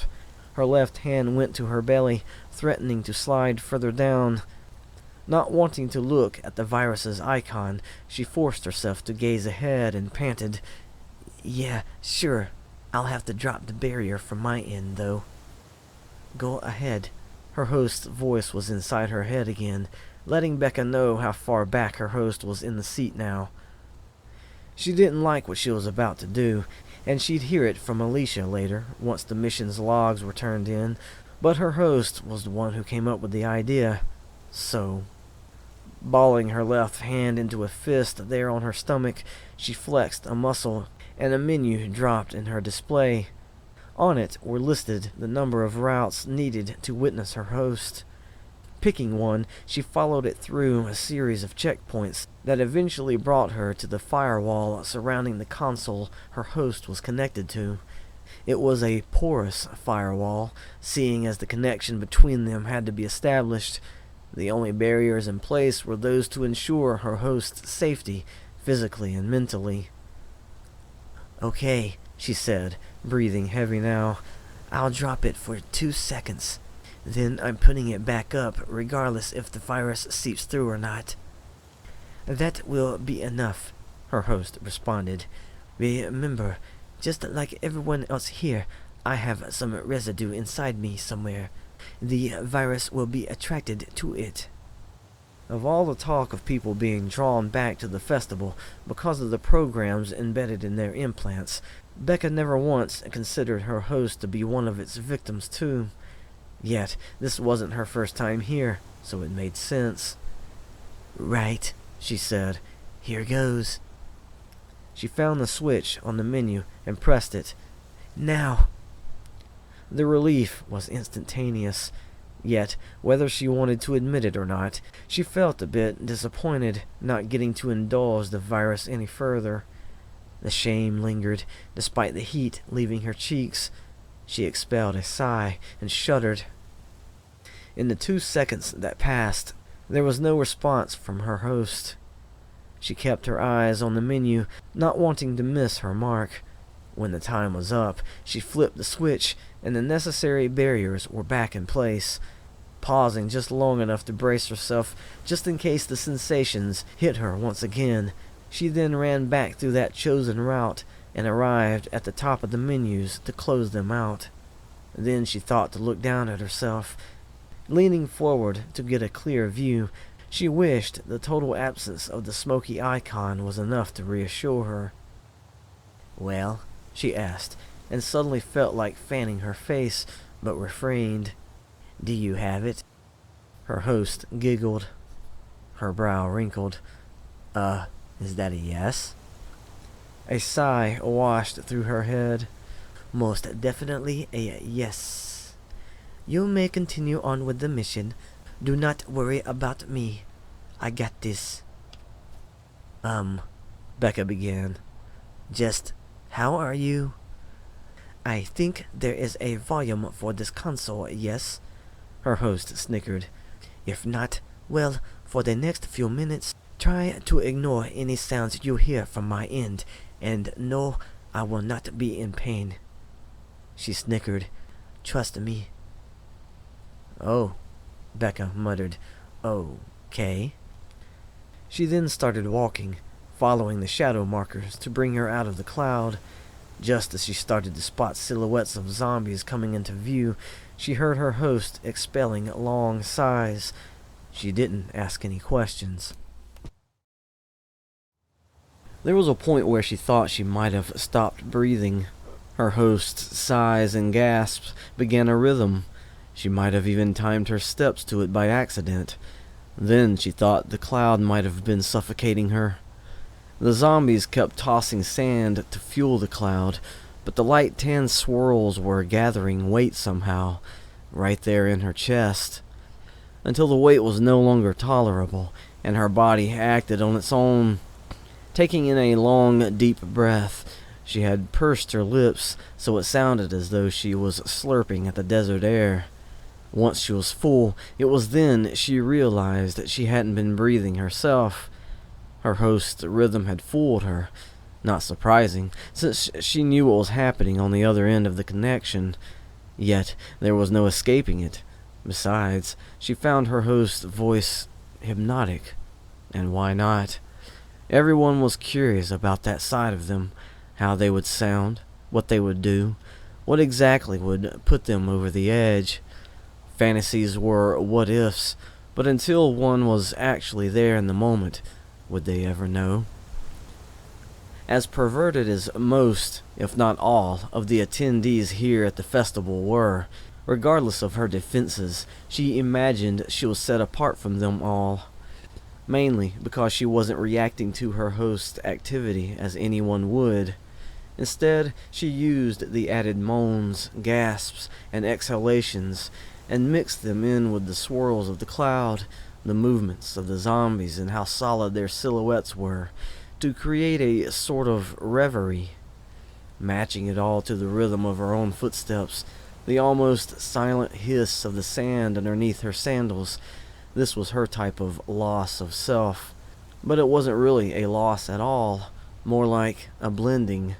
She was there, but not exposed, flowing with it all. Really, how else was she supposed to cope with what was happening inside her head?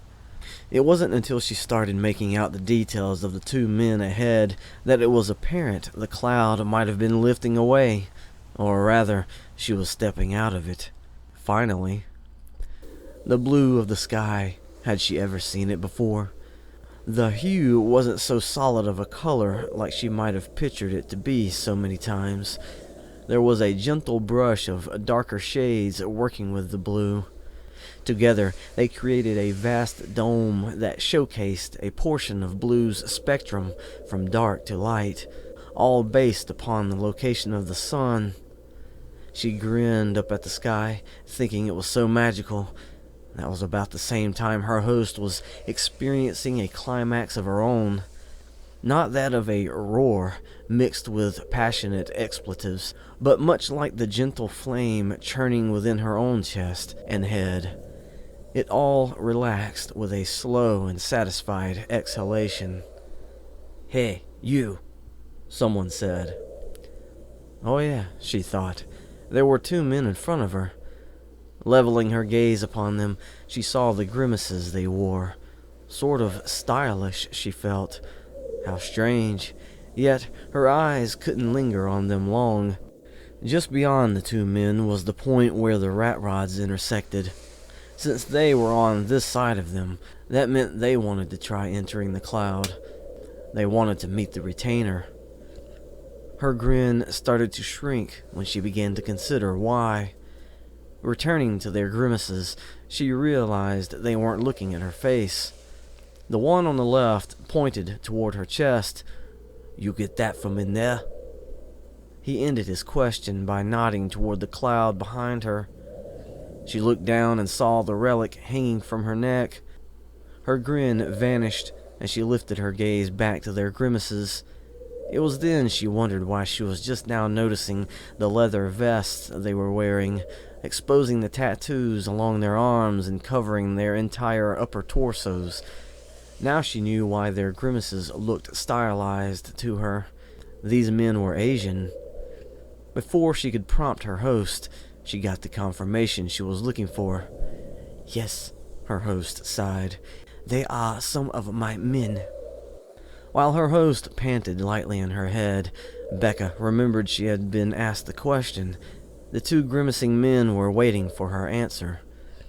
To stall for time, she looked at herself, finding the relic, studied it, and then returned to the two men. Yeah?" The guy on the left spoke again. "You know what that is?" "Do not tell them," her host panted, still lost in the afterglow. Bekka wouldn't have been able to tell them what it was anyway. All she knew was that the monks wanted it, and her host called it a relic. She just put her thumb underneath the blue fabric just below her collarbone and offered the two men a grin. "It's nice, isn't it?" Their grimaces creased further. "That is not what we asked," the guy on the right scoffed. "Who are you?" the guy on the left asked. She furrowed her brow. "Who am I? Who are you?" The guy on the right continued to grimace, while the one on the left smirked. "Did not know there were other players in the contest." Her eyebrows went up. "Contest?" "If you have to," her host said, "step back into the cloud." The guy on the left pointed at the relic again. "For that." She looked down at the main part of the relic, and her host finished with, "There is a reason why they are standing outside of it." Lifting her head again, she tried to think up a response. Arching an eyebrow, she asked the tattooed guy, "Why?" "We got our reasons, just like you do, I'm guessing," he answered. "Heh, well, didn't know I was in a contest," she said back, and then beamed. "But it looks like I win." The guy on the left chuckled behind his smirk. "So, now what?" He spread his arms a little. "You get bragging rights? Planning on keeping it as a souvenir?" Looking down at it, she took the main part between her fingers and shrugged. Don't know if it's one of a kind, but for what it took to get it, yeah, I believe it's a souvenir. The guy nodded. I see. So, it is worth something.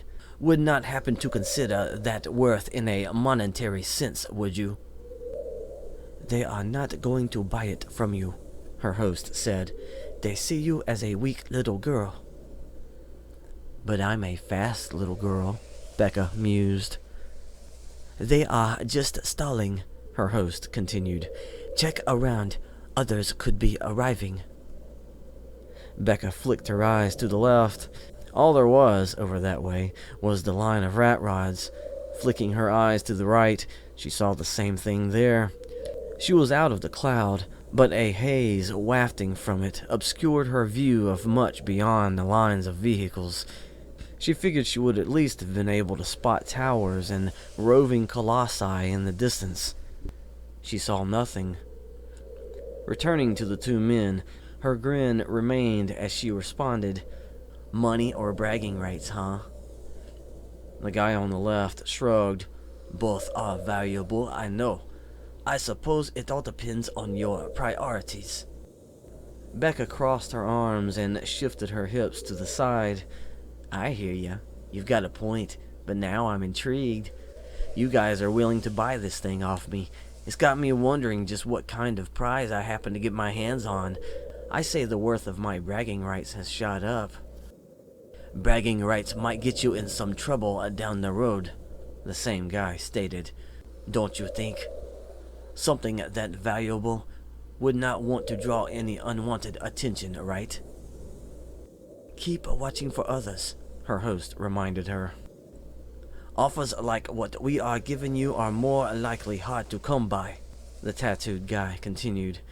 And they have an expiration date, I might add. Heh, and what happens after that? Bekka asked. Threats?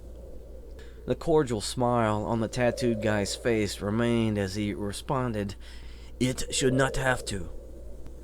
Bekka heard the barely audible hiss of sliding leather. Her eyes followed it, darting just a little to the right. The other guy, who had only said one thing so far, was still wearing his grimace, yet she glanced down. Both his hands were gripping something now. She saw the objects extending down at his sides. Each narrow object was maybe 5 inches long. They looked like knives. Those are syringes, her host said, seeing what she was seeing. He was keeping them on the sides of his belt. Little pouches that pop open when tapped. It is a quick move. Now he is armed. Probably loaded with nothing more than a solution to put you to sleep. Could be worse, though. Either way, Bekka wasn't going to let herself be jabbed by them. Returning to the guy on the left, she said, Let me think about it. He tilted his head back with a quick bark of laughter. Ha! Sounds like you do not take us seriously. Back up into the cloud, her host said. We do not have to go all the way. I know of a route we can take to find Malcolm. Whatever that meant, Bekka thought. Offering the two guys a smile, she said, Oh, your offer is duly noted. Straightening her posture and keeping her arms crossed, she slid her left foot back along the sand. Just gonna go somewhere that's a little quieter to consider my options. As she started stepping back into the cloud, she watched all the attacks begin pelting at the display over her vision again. The two tattooed men watched her without another word. The guy on the left was still wearing his cordial smile. That couldn't have been a good sign. They will not follow, her host said. They are probably waiting on other men with better defenses to come in after you. But we're not gonna wait on them to get here, right? Bekka muttered. No, her host said. We are not. Stop where you are. We have gone deep enough. Bekka stopped. The outer layers of the cloud were swirling ahead of her, blurring her view of the two men, but they had yet to move from where they stood. She could still see the lines of rat rods and the point where they intersected straight ahead. No other gang members were slipping through them to enter this space yet. "Now," her host continued, "turn to your right." Bekka looked that way before she twisted around, expecting to see something, but all she saw was a short stretch of the desert, which was blurred by the layers of the cloud. Beyond, the line of rat rods was dulled to nothing more than a wall of color. She still wondered why she couldn't see much of the rest of the festival outside of this area, especially the neighboring habitat. "Okay," her host said. "Start running." Her eyebrows went up. "What?" "Just run," her host said, "and stay in a straight line. Go!" Bekka snickered and broke into a run. Seconds later, her feet digging into the sand weren't the only ones she heard. Bekka was having to hold the main part of the relic with one hand so it wouldn't bounce about while she ran. She had glanced toward the edge of the cloud several times. The line of rat rods was slowly angling toward her, but she had yet to spot the owner or owners of the other footsteps keeping pace with her. Were they already inside the cloud? She wondered. Directly behind me? She couldn't glance back over her shoulder and hope to keep the straight line her host insisted on. It was a wonder she hadn't veered off track already. Not like she could tell, anyway. She was counting on her host to keep up with that. Speaking of which... "So," she huffed, "I take it we got the right relic after all?" At first, she didn't get an answer. Then her host responded, "I am still not convinced." "But why?" Bekka asked. She was about to look toward the edge of the cloud again, but a figure popped up in front of her along the right. Nearly skidding to a halt, she dashed further to the left when the person stooped down. The split second it took her to pass in front of them, she caught the person shoveling a heap of sand in one hand.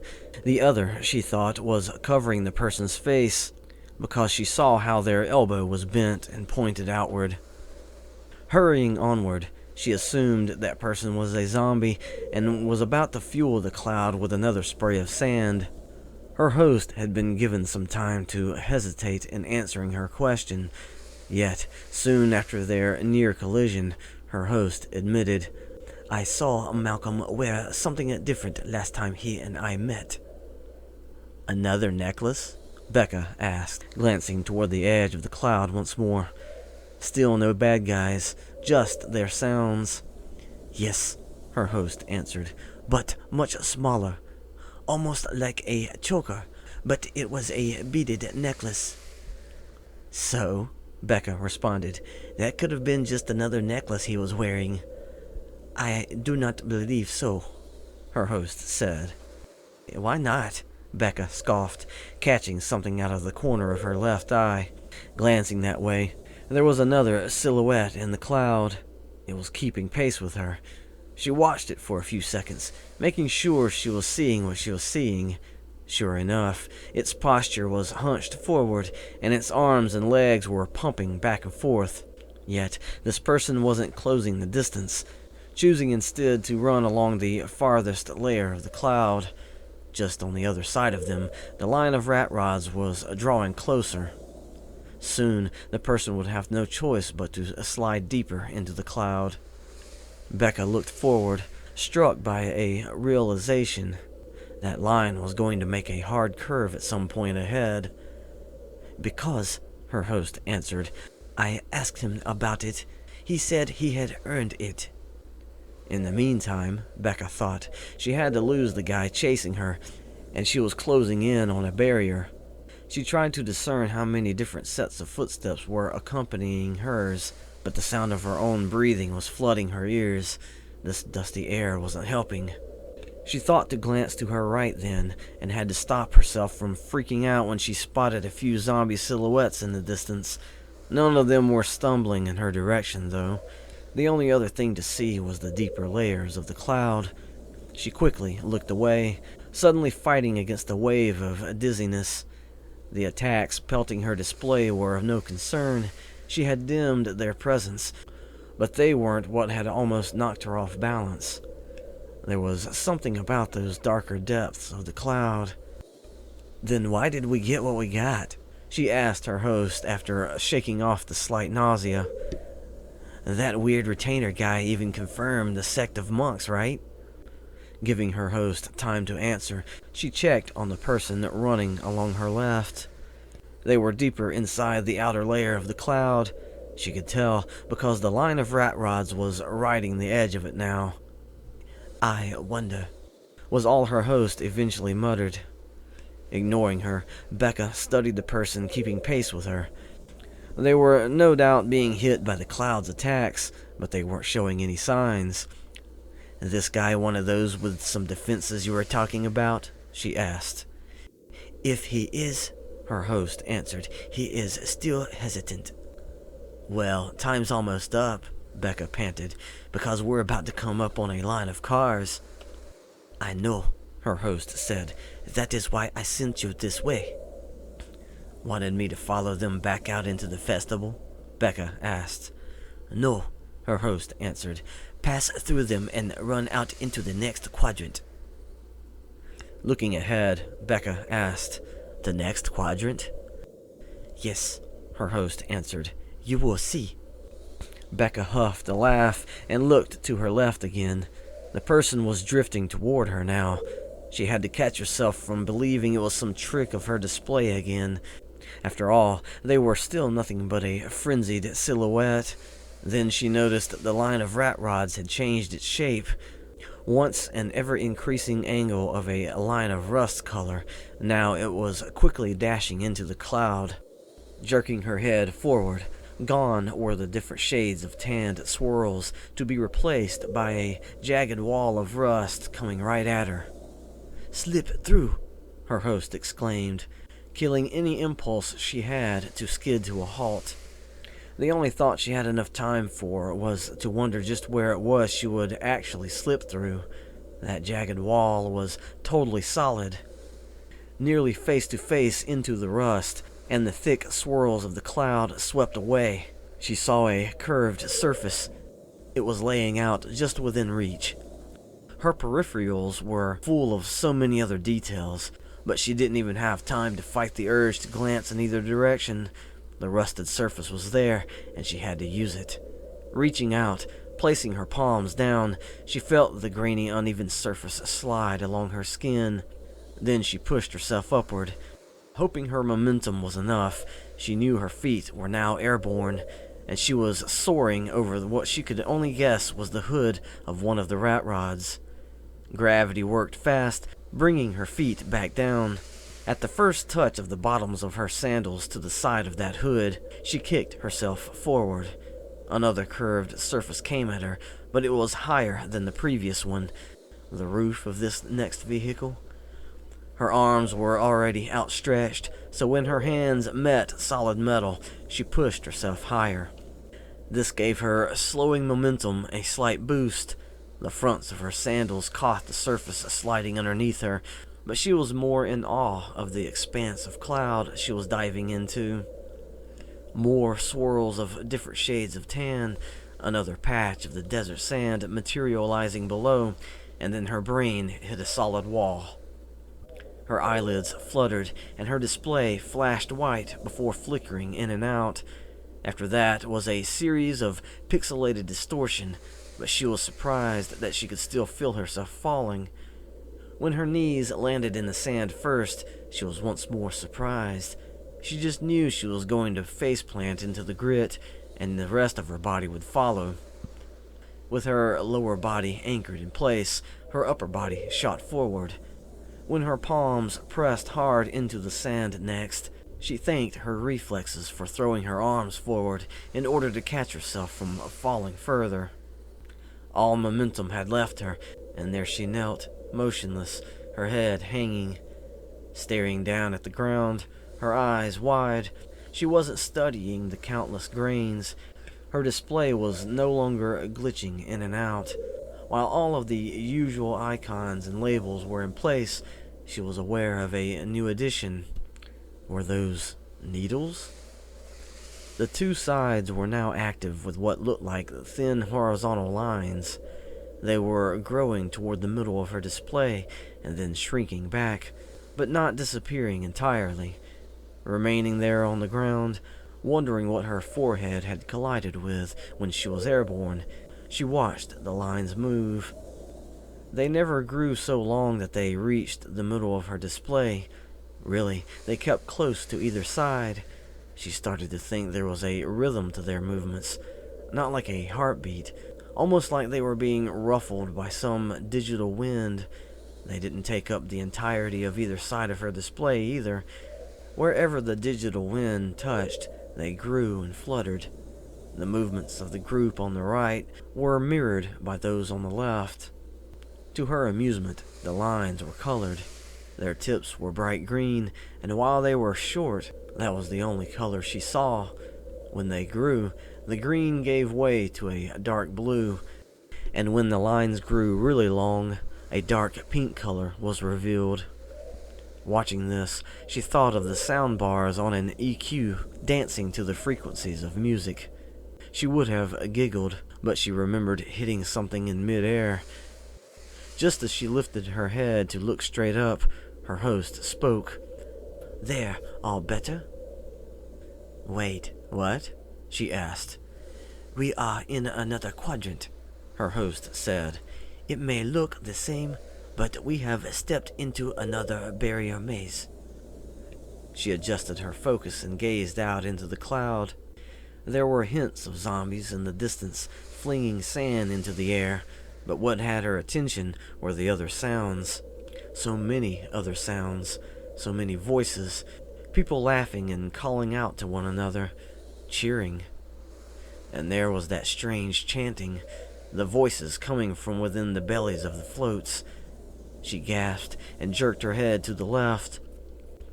The line of rat rods was there just behind her, but it was curving away further to the left, disappearing out of view. The rest of the space was filled with the cloud, but she was looking into the outer layers of it. If she kept going that way, she'd see. Blinking, she said, "I can hear again." "Look at the relic," her host said. She almost forgot about it. Looking down at herself, she had to find it. There was something else in the way. She paused and just stared. The relic wasn't there anymore. Another piece of jewelry was hanging from her neck now. Her eyes widened, fighting against the idea that she had lost the relic, while also reassuring herself she hadn't missed any stretch of time between meeting the retainer and now. There was no possibility the tattooed guys had stolen it from her, only to replace it with this other one. When she saw the beads, she recalled what her host had said before. However, it wasn't a choker. It drooped along the middle of her chest. From there, a single strand of beads, the same size as the others, hung down a few inches. There was no unique gem or medallion. All the beads were oval-shaped and off-white. A silly thought struck her then. Did it transform? Her host chuckled. "I had a feeling this was the case." "What's happening?" Bekka asked. "It would seem that," her host explained, "regardless your excellent defenses, being inside the cloud has had some effect." "What?" Bekka responded. "Am I hallucinating or something?" "Something like that," her host answered. "There is a program or a virus manipulating your vision via your implants. Before, you were seeing the relic as that barrier maze intended you to see it. I wanted you to enter this barrier maze because it would cancel the effects of the other one." "For real?" Bekka breathed. "So, wait, whatever I'm holding, even this isn't what it really looks like?" "I believe so," her host answered. She let the lower portion of the necklace lay in her palm. As she would expect, the beads she saw had very little weight, but what blew her away was that she felt the shapes she was seeing. In a way, her implants were working against her. "Your guys even saw it like this, huh?" she asked. "Maybe," her host answered. "Maybe not. Only they know. But whatever they saw, they were convinced it was the relic they were after. Bekka looked over her shoulder at the wall of rat rods. Now that her hearing had returned, she listened for the guy who had been chasing her. He wasn't appearing from around either end of the vehicle just behind her, so she wondered if the attacks of that barrier maze had trapped him. Was he flinging sand into the air at this very moment? Now, her host grabbed her attention. We must detoxify your implants by leaving this barrier maze. Bekka got to her feet, eager to do just that. She wouldn't let go of the bottom section of the necklace, however. Clamping her fingers around it, she wondered if she would feel it change while traversing the outer layers of this cloud. How weird would that be? Or did it even work that way? Perhaps the whole visual aspect was key to what other corresponding information her implants would feed her. Turning to the left, she asked, "This way, right?" As soon as we get into the nearest habitat, her host answered, I will be able to map out our next course. Malcolm is our objective now. Heh, roger that, Bekka said, and started trotting alongside the rat rods until they curved further to the left. The sounds came in clear at first. A city, pedestrian traffic, announcements broadcast overhead. All of it was a promise. That's what she was given. Yet, she had passed through several layers of the cloud now. The needles at the sides of her vision were moving to a barely audible song, giving way to the shapes ahead. When she started seeing them, the silhouettes of people not bending down to scoop up sand and fling into the air, but they were walking about, even dancing, gathered in their groups or strung out into detached lines. Then there were the larger shapes, square or rectangular. Few of them were tall and skinny. The ones that didn't move were probably shops or tents. They all took on darker shades of the cloud's brightening swirls. The curtains were pulled back, and the festival presented itself.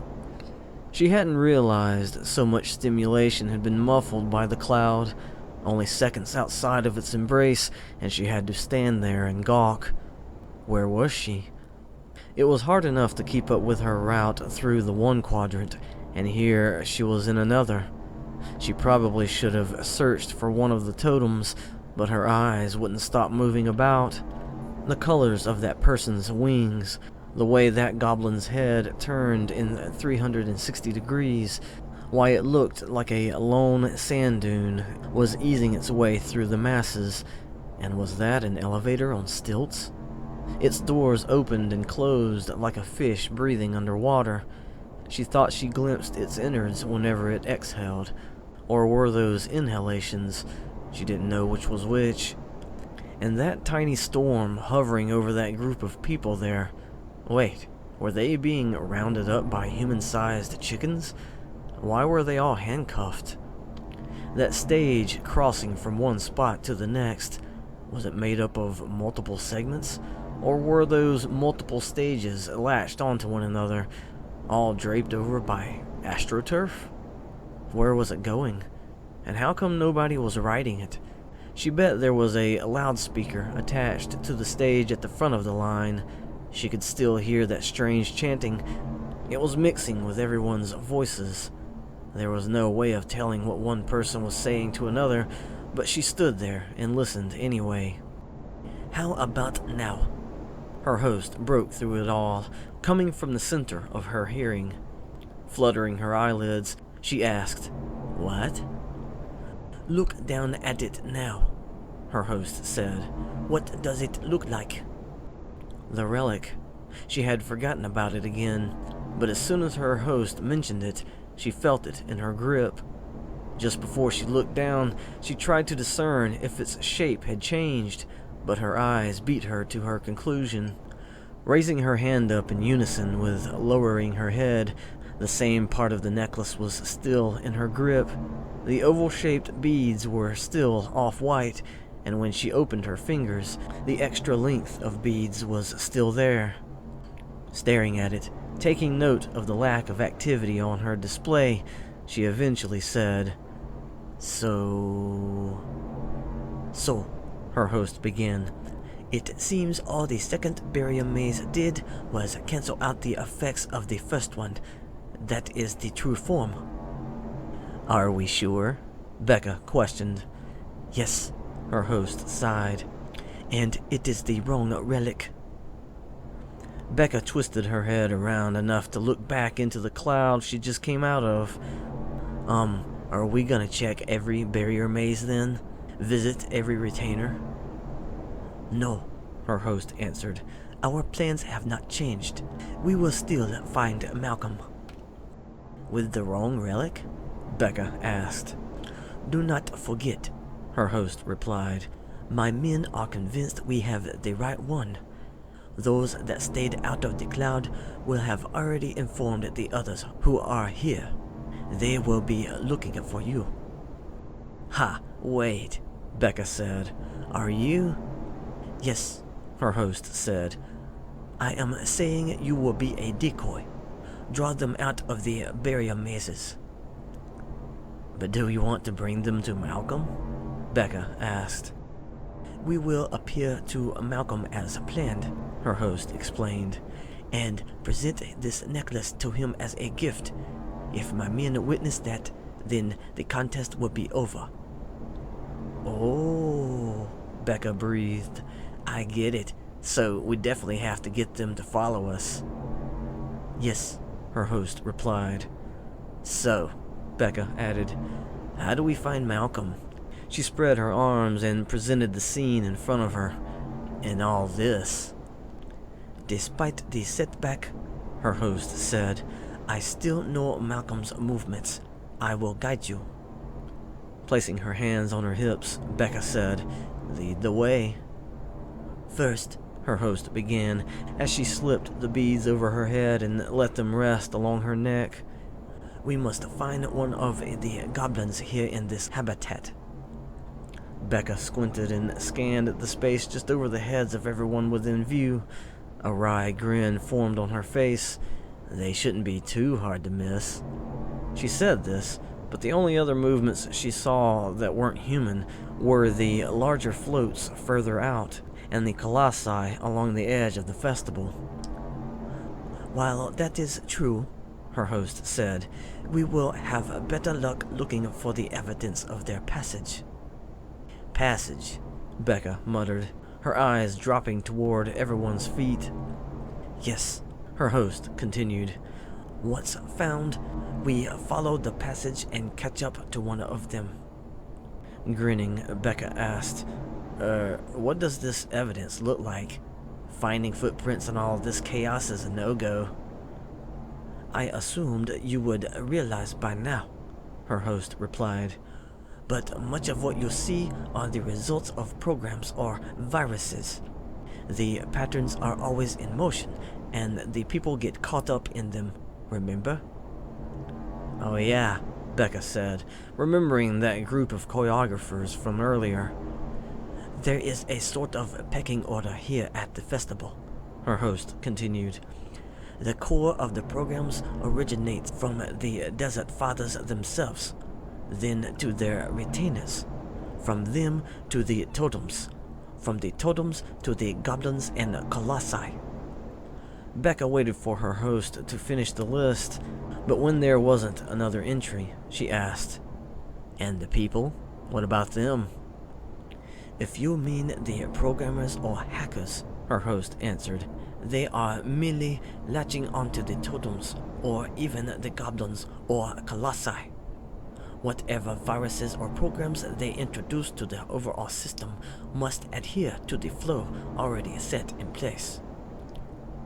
Bekka considered this, and then asked, So, really, no one gets to override the system? They just borrow from it?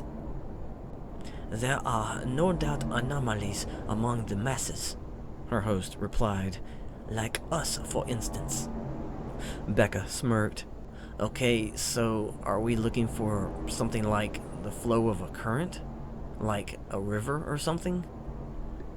The goblins and colossi are like large spoons stirring the pot, her host answered. Behind each motion, the water forms eddies and tiny whirlpools. Bekka was snickering under her breath. Look for the moments people are in a sudden frenzy, her host said, and notice they will start to slow down afterward. You will be close then. Bekka started forward. I guess we just have to hope this habitat isn't all that big. I am sure you know that they vary in sizes, her host added.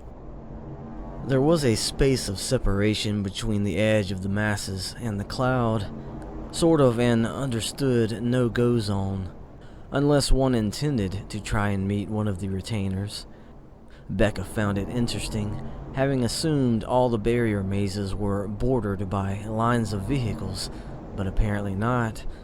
The smooth, wind-whipped grains of sand designated this boundary because there were no footprints, not for a couple of more yards. She wondered what the story was for those few stray prints that had ventured out onto the undisturbed sand, never completing the journey to the cloud. But seconds later, she was walking along the churned grounds of the festival. The people danced around her, wearing skirts and masks and nothing else, it seemed. The women wore gaudy necklaces and wreath-like accessories about their necks. Some of them did little good to cover their chests, while most lacked any effort.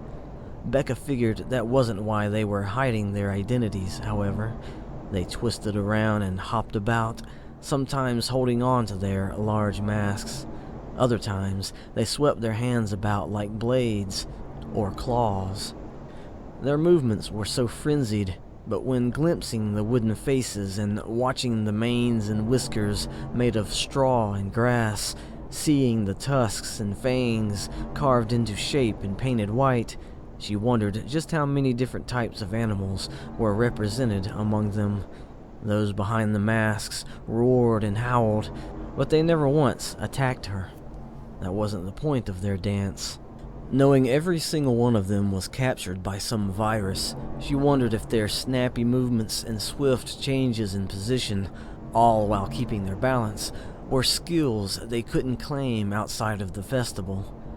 Since she was one of the so-called anomalies, the fact that, while she oozed through them, not one single person collided into her. It was possible the programs set in place accounted for such obstructions. Her mind went back to the group of choreographers. There were individuals near them who were assisting in the efforts, but what of those who were making sport of the spectacle, bobbing and weaving their way through from one side of the group to the other? Thinking they had been the source of the program at first, she hadn't confirmed it with her host, but perhaps those people were anomalies like her. If not, then it was possible they had been captured by some virus and were doing its bidding as well. Every bit of it being an orchestrated show. The patterns were complex. Yet, there she was, witnessing them but not obeying. The whole situation felt off. After taking a few seconds to consider why, she almost laughed out loud when the conclusion turned out to be so simple. She wasn't enjoying herself like everyone else was. The one thing she promised herself while on the job was not to succumb to the situation. No, she had developed somewhat of a philosophy that was tied into her interest in parkour. There was a flow, sure, but that meant there were no obstacles to succumb to, only surfaces she could use to propel herself onward. She wasn't running along rooftops and hopping from ledges. She was in the sand, ground zero, but there was a flow, obstacles that were moving, things she could anticipate, patterns. The corner of her mouth began to curl upward. A flow, you say? She muttered to herself. It was a trusted fact that there were no mere observers here, save for her and the few others out there like her. Everyone else was a participant. That gave her room then, the space she needed to observe. to take things in as needed and filter out the rest. That, and she could make use of her display. Flexing the right mental muscle, she opened a menu in the top right corner of her vision. "You are planning something," her host said. "Yeah," she responded, sorting through the options until finding the one she wanted, which opened a sub-menu. "My settings had been pretty sensitive when we first arrived. I was getting everything, especially since my defenses were synced with the lotion Alex gave me. So I filtered out most of what was being thrown at me, since I was protected. Now..." "You are going to show everything?" her host asked. "Not everything," she answered, activating a sliding bar next to her settings, "but what I need to see." Moving the bar up, increasing the sensitivity, she and her host watched the changes swell into view across her display. Like the shadow markers highlighting the totems and the path to each one. Now she was seeing markers for everyone in her field of vision. Her grin widened. She hadn't chosen to highlight the people themselves. What she was seeing were the potential threats circulating throughout their bodies. "Crazy, huh?" her host said, understanding what was being revealed. Bekka slowly nodded as she rolled her eyes to the left and right. Each pass was like watching fireworks going off. She smirked at the thought of not having to wait till nighttime to get a light show. However, she made sure the settings had depicted everything to appear in monochrome. Too many colors and she'd be lost. All she was looking for were the patterns. As they moved, the people were tugged along with them. "Clever," her host said. "Yeah," she said, and her smile widened. "But I'm gonna take it a bit further." "Oh yeah?" her host asked. Flexing the corresponding muscles, Bekka opened another menu with its multiple sub-menus. Figuring her host was trying to keep up, she waited to see if her host would catch on to what she was doing. So far, after arriving at the final sub-menu, there was no response. It wasn't until she went to flick the first switch that her host said, "Oh."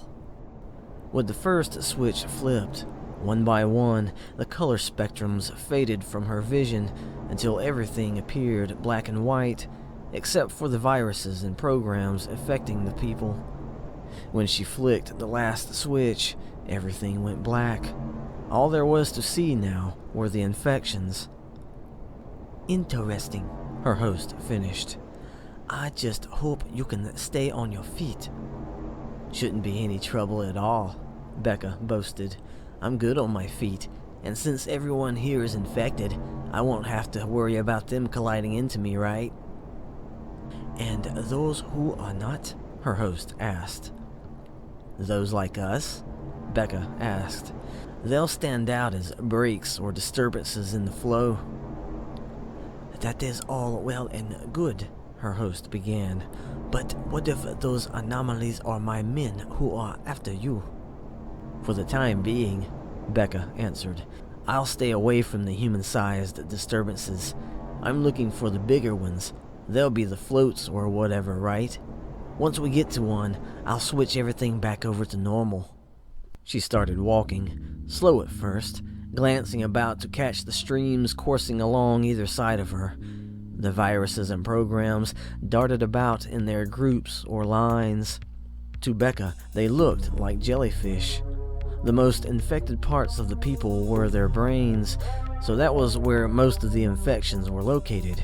Yet, the longer the person had been infected, the viruses started trailing down into the rest of their bodies, like tentacles. How fun, Bekka thought, that she was out in the middle of the desert, yet suddenly surrounded by schools of marine life. They twirled and were carried away by the currents. Those were the dancers. Many people were still walking about, either aware or oblivious to the fact that their steps were being orchestrated for them. They curved around the dancers in lines and streams that wove across the festival. Where did they want to go? It didn't matter. Where were the programs directing them? That was the question.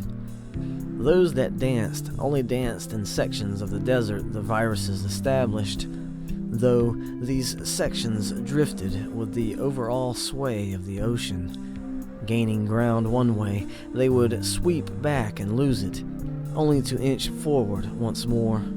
Lingering in place a bit, they would try again and gain more ground. If they swept backward once more, they would only lose a short amount that time. The spaces that opened behind them were given to more of those who were part of the lines circulating through.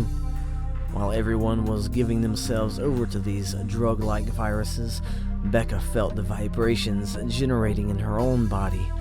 She was conscious of her legs moving and her sandals connecting with the desert sand, adding her own motions to these waves and currents. She may have been a disturbance, but there was no denying the tug on her senses. Most of it was in the visuals. Seeing only jellyfish-shaped programs, she couldn't help but want to indulge the illusion. She hadn't altered her hearing, so listening to the voices of the crowds, the never-ending chanting, the sounds of feet in the sand, the ruffling of loose clothing, there were all the false inputs, if she wanted to believe that. And then there were the smells: cooking food, body sweat, and the incense. She was surprised then that she wasn't seeing everything under a huge fog. The viruses and programs were in the air that everyone was breathing. Perhaps that was why the whole display looked a little grainy. Her subconscious might have attributed this to the desert sand, but now that she was aware, she lifted her gaze a little to find the graininess there. Maybe the viruses weren't as condensed as she thought they were. Maybe they didn't have to be. They were just that potent. Yet, that wasn't why she was tingling. Dropping her gaze back into the depths of the currents, she knew what this was. She just had to stop herself from breaking out into a sprint.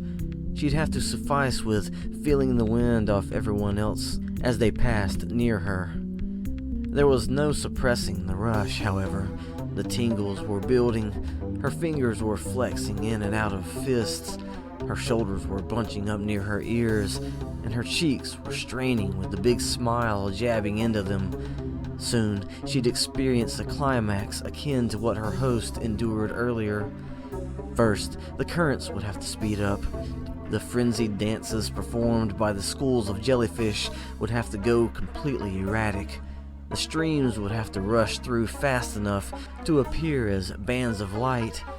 At the moment, the winds coming off them hadn't urged her to hurry forward. There were occasional wisps and the splatter of sand against the lower parts of her legs. Their voices continued to laugh, but there were only sporadic shouts. The rhythm of the chanting was a constant. The intensity of the vibrations along her body was maintaining a stable buzz, but it wanted to go further. Drinking in the movements around her, she willed the jellyfish to swim faster. If it was possible, she would have pushed the waves and currents with her hands. A build-up was only supposed to last so long. The ear-to-ear smile on her face was beginning to feel forced. Wanting to give her cheeks a break, she regretted the moment she relaxed her lips but a fraction. That had been the catalyst, the wrong kind. She sensed it then, the stalling out of the buzz. Once aware of it, she felt the slow glide downward. It was only slow because this wasn't a crash at all. Watching the movements around her, she realized that this was a synchronization. The flexing of her muscles had been trying to push everything beyond a point it was willing to go. Now that her stride felt unforced, and the breezes coming off those around her hadn't altered their tempo, she thought she was finding out what was happening. Still watching the jellyfish dance and flow through, it was easy to catch on to the repetition of it all. Her shoulders were relaxed now. The rush would have followed through if there had been an element of surprise, if she would have had to adjust or make quick shifts in order to keep the rush climbing. Well, That would have been adding fuel to the tank. Did you just sigh? Her host startled her. If she had sighed, she wouldn't have blamed herself. So what, do the patterns just keep repeating over and over? She asked. Like nothing ever changes? The whole festival is on one big continuous loop? No, her host answered. As I have stated before, if you were able to watch it from above, you would see the patterns, but you would also see them change shape. It is a slow process, but always in motion. Discover a shape in one habitat and come back to it minutes later, you would be able to find it, but notice the changes as well. She had witnessed something like that moments ago, right? The group of jellyfish gaining ground and then losing it. Her host mentioning the aerial view thing again. She figured being this close to the patterns hid the truth from her. If only she could take a step back and look at the big picture. Still, she thought feeling rebellious against the concept of patterns at a festival out in the desert was an honest take. The only way such an influence was able to get away with it was that everyone was willing to give themselves over to that influence. Snorting at the idea, Bekka asked, "So, is that why the largest constructs are walking along the outer sections of the festival? They recording everything live and saving it for later? No doubt people are able to tap into their feed. Be a part of it and then look back on it afterward." A moment passed, and then her host spoke. I hear a disappointment in your voice. To tell you the truth, my understanding is that it was never the intent of the Desert Fathers for things to turn out as they are. They were hoping people could come out and wash themselves in the sands of the desert, to get away from their everyday lives and renew their minds. But of course, elements not at all interested in that came and perverted things. The lack of soberness was intended for purging, but is it any surprise many use their drunkenness as an excuse to throw inhibitions aside and go wild? She huffed in Bekka's head. I wonder if there are any parts of the world that have not been perverted. Bekka was about to ask a question, but her host spoke again. You know, the Desert Fathers had come out here long ago for that very reason. This untouched, arid landscape, unsoiled by humanity. They drove out here and parked their vehicles, vowing never to drive them again. One day, people come out to visit them. The meeting must have been great, because the same time the year after that, those people came back, but brought more.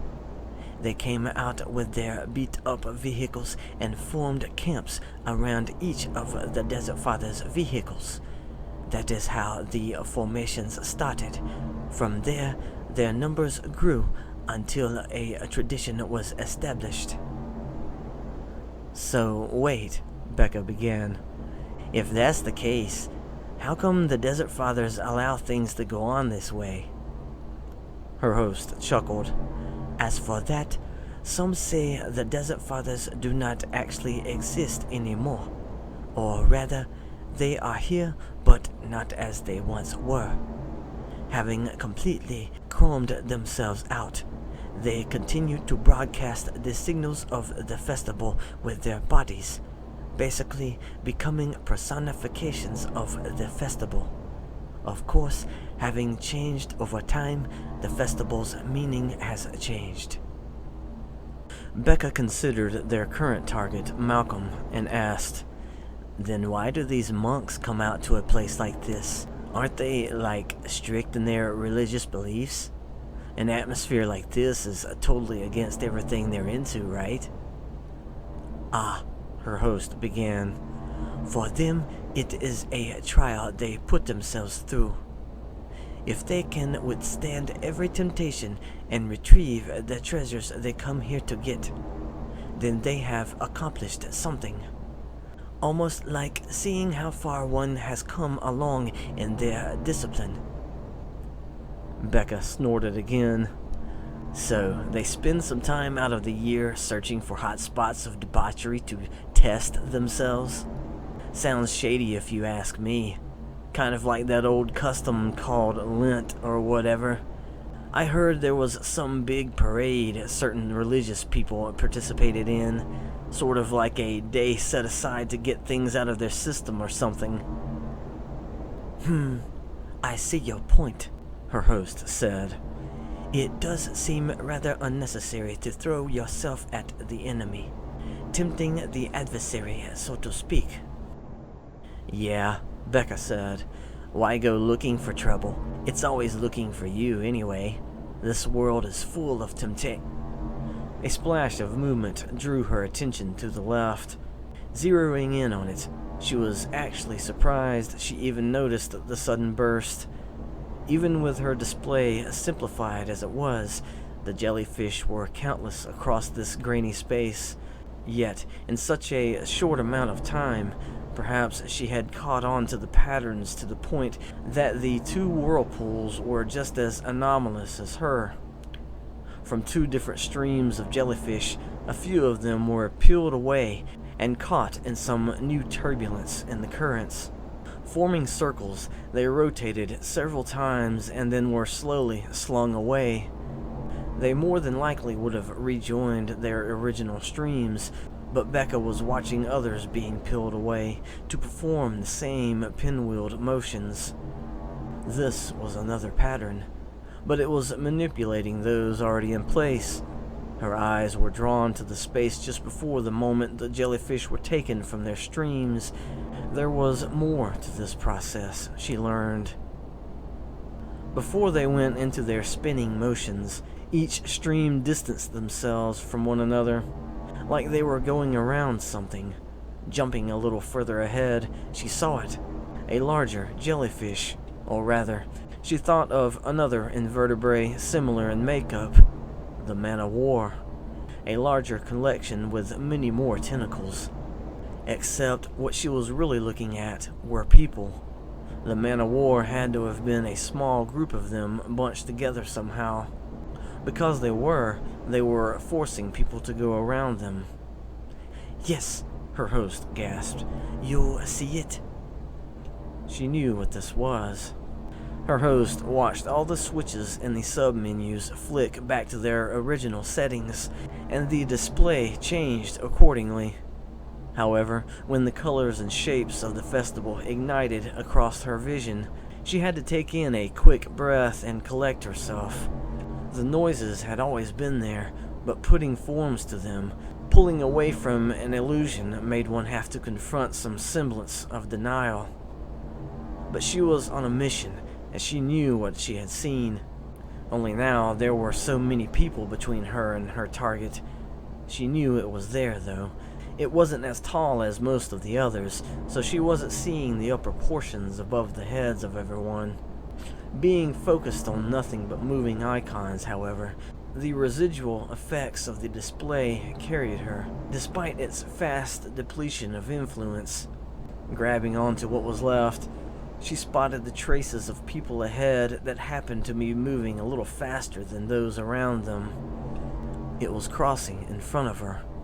She lurched forward, twisting her body when the programs near her were a bit late in their compensations. A sudden pulse separated those in front of her into two groups. It had only lasted a single heartbeat, and the people closed the gap. Yet she was given enough time to see the goblin a few yards away. It was a squatty-looking thing. That was all she really got from her quick glimpse, and now she knew why there were no parts of it to see above the heads of everyone here. She was forced to pause when the gap sealed itself. The people jumbled into one another, shuffled about, and then loosened the hold. Once they were free to dance around or continue their stroll, Bekka hurried forward. Breaking through the streaming patterns like this, she wondered if the festival would have considered her a virus of sorts. If so, hopefully the only way the festival reacted was to try and assimilate her, instead of having her purged. She had witnessed zombies in action already. Having a horde of them suddenly turn from their gleeful celebration to attack mode would have changed everything about this place. There were a few of those she threaded around that noticed her at all, but most were lost inside whatever programs had them. A quick glance her way, sometimes a sappy grin, maybe a curious reach in her direction that never landed, but she was moving too fast. Acknowledging these flashes of interactions and then releasing them to the wind, she had room to pick up on that constant chanting again. It should have been nothing but background noise at this point, but it was drowning out the surrounding chatter.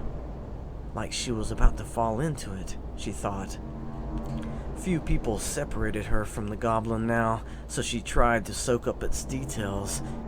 She thought it was funny, however, that she found the loudspeaker jutting up from its nose like a horn, before any other part of its body was mapped out. "There you are," she grunted, and could think of nothing else to do but jump. Escaping the last of the streams, her sandals landed on what she assumed was the goblin's head. Kneeling in place, she froze, realizing what she had done. "Uh-oh," she muttered.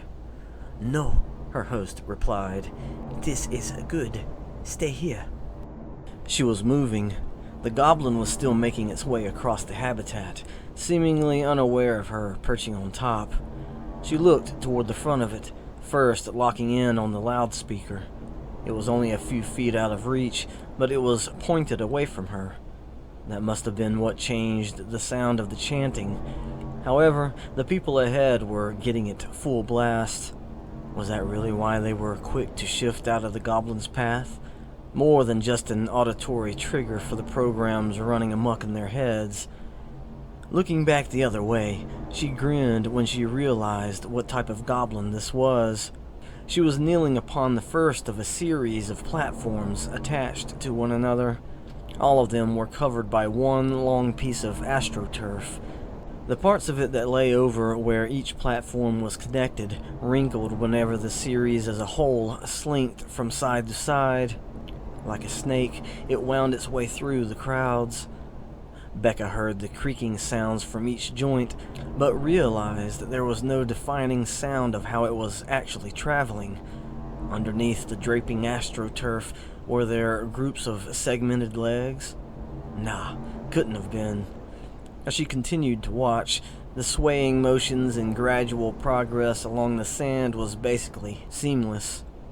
Must have been tires underneath, Bekka thought. Electric motors running them. The whine or hum of each one would be quiet enough that, along with being muffled by the astroturf, the noise of the crowds would drown out the rest, not to mention the continuous chanting. Still, Bekka thought, how come she was the only one riding this thing? With each segment looking like a small stage, was there no one from the festival motivated to climb aboard and show out? They stumbled, strolled, or danced their way along either side of the platforms, almost oblivious. Bekka caught a few glances, but none up at her. Kind of made her wonder what these goblins were really for. She had thought they were floats, the way they were decorated and such, and with someone inside them. That's right. Considering she was above a small group of people inside the head of this thing, were they so blitzed with viruses that they either didn't hear her climb on top or could have cared less? The pace of this snake-like construct hadn't slowed yet. Meanwhile, she was being the anomaly she was and totally bypassing all the surrounding patterns, cheating her way through the festival. "Okay," her host said. "I need to take over." "Oh yeah?"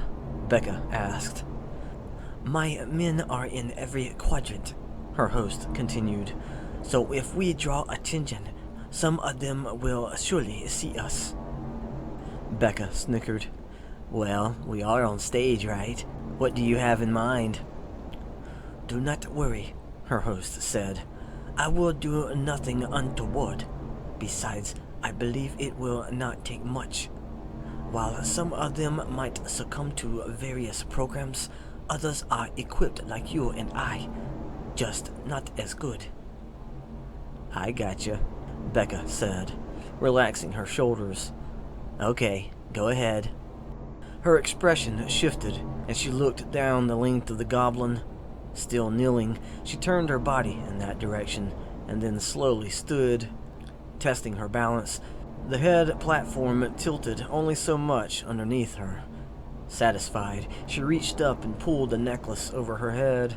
Her arms continued to reach upward until her whole body was fully extended. Holding the necklace above in both hands, she just stared past it into the sky. Having spread her feet apart some, the slight teetering underneath her was no issue. For a moment, she had elevated herself above the whole festival. Nothing drifted over into her perspective. There was just the open blue sky. Hearing all the noises carrying on below her and around her, she grinned. This is it, huh? Bekka asked. Her host snickered. Yes. Does it not feel nice to be set apart from them all? Yet we are right in the middle of everyone. Bekka considered what she meant, and despite the sobering aspect of her mission, she figured she might entertain some of the absurdity of the festival. Perhaps a few of the people below would look up and believe she was pretending to be a statue, some type of performance art. Yeah, she'd fit right in. In that sense, they might not notice her at all. The programs probably wouldn't let them. So that meant the only ones who would notice her were those looking for her, and her prize. Being paraded around upon the head of the goblin, its voice droning on throughout the surrounding streams, Bekka continued to stand triumphant. There was a point where she closed her eyes and let her mind swim in the ocean of voices. Imagining she was riding upon a wave, it carried her somewhere, but she didn't care. With her arms still raised, her head tilted back, she basked in the mediation between the sun and the lotion covering her skin. Remembering how it sparkled in the light, what did she look like now? A goddess atop her beast?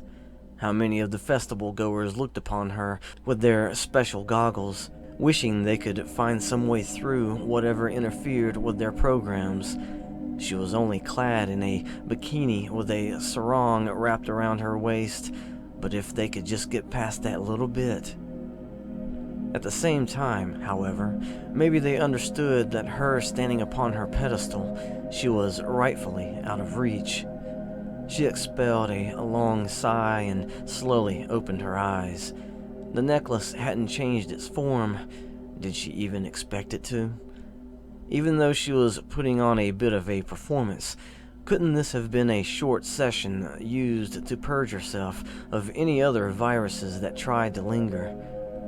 Releasing the necklace with one hand, she lowered her arms to relax them at her sides.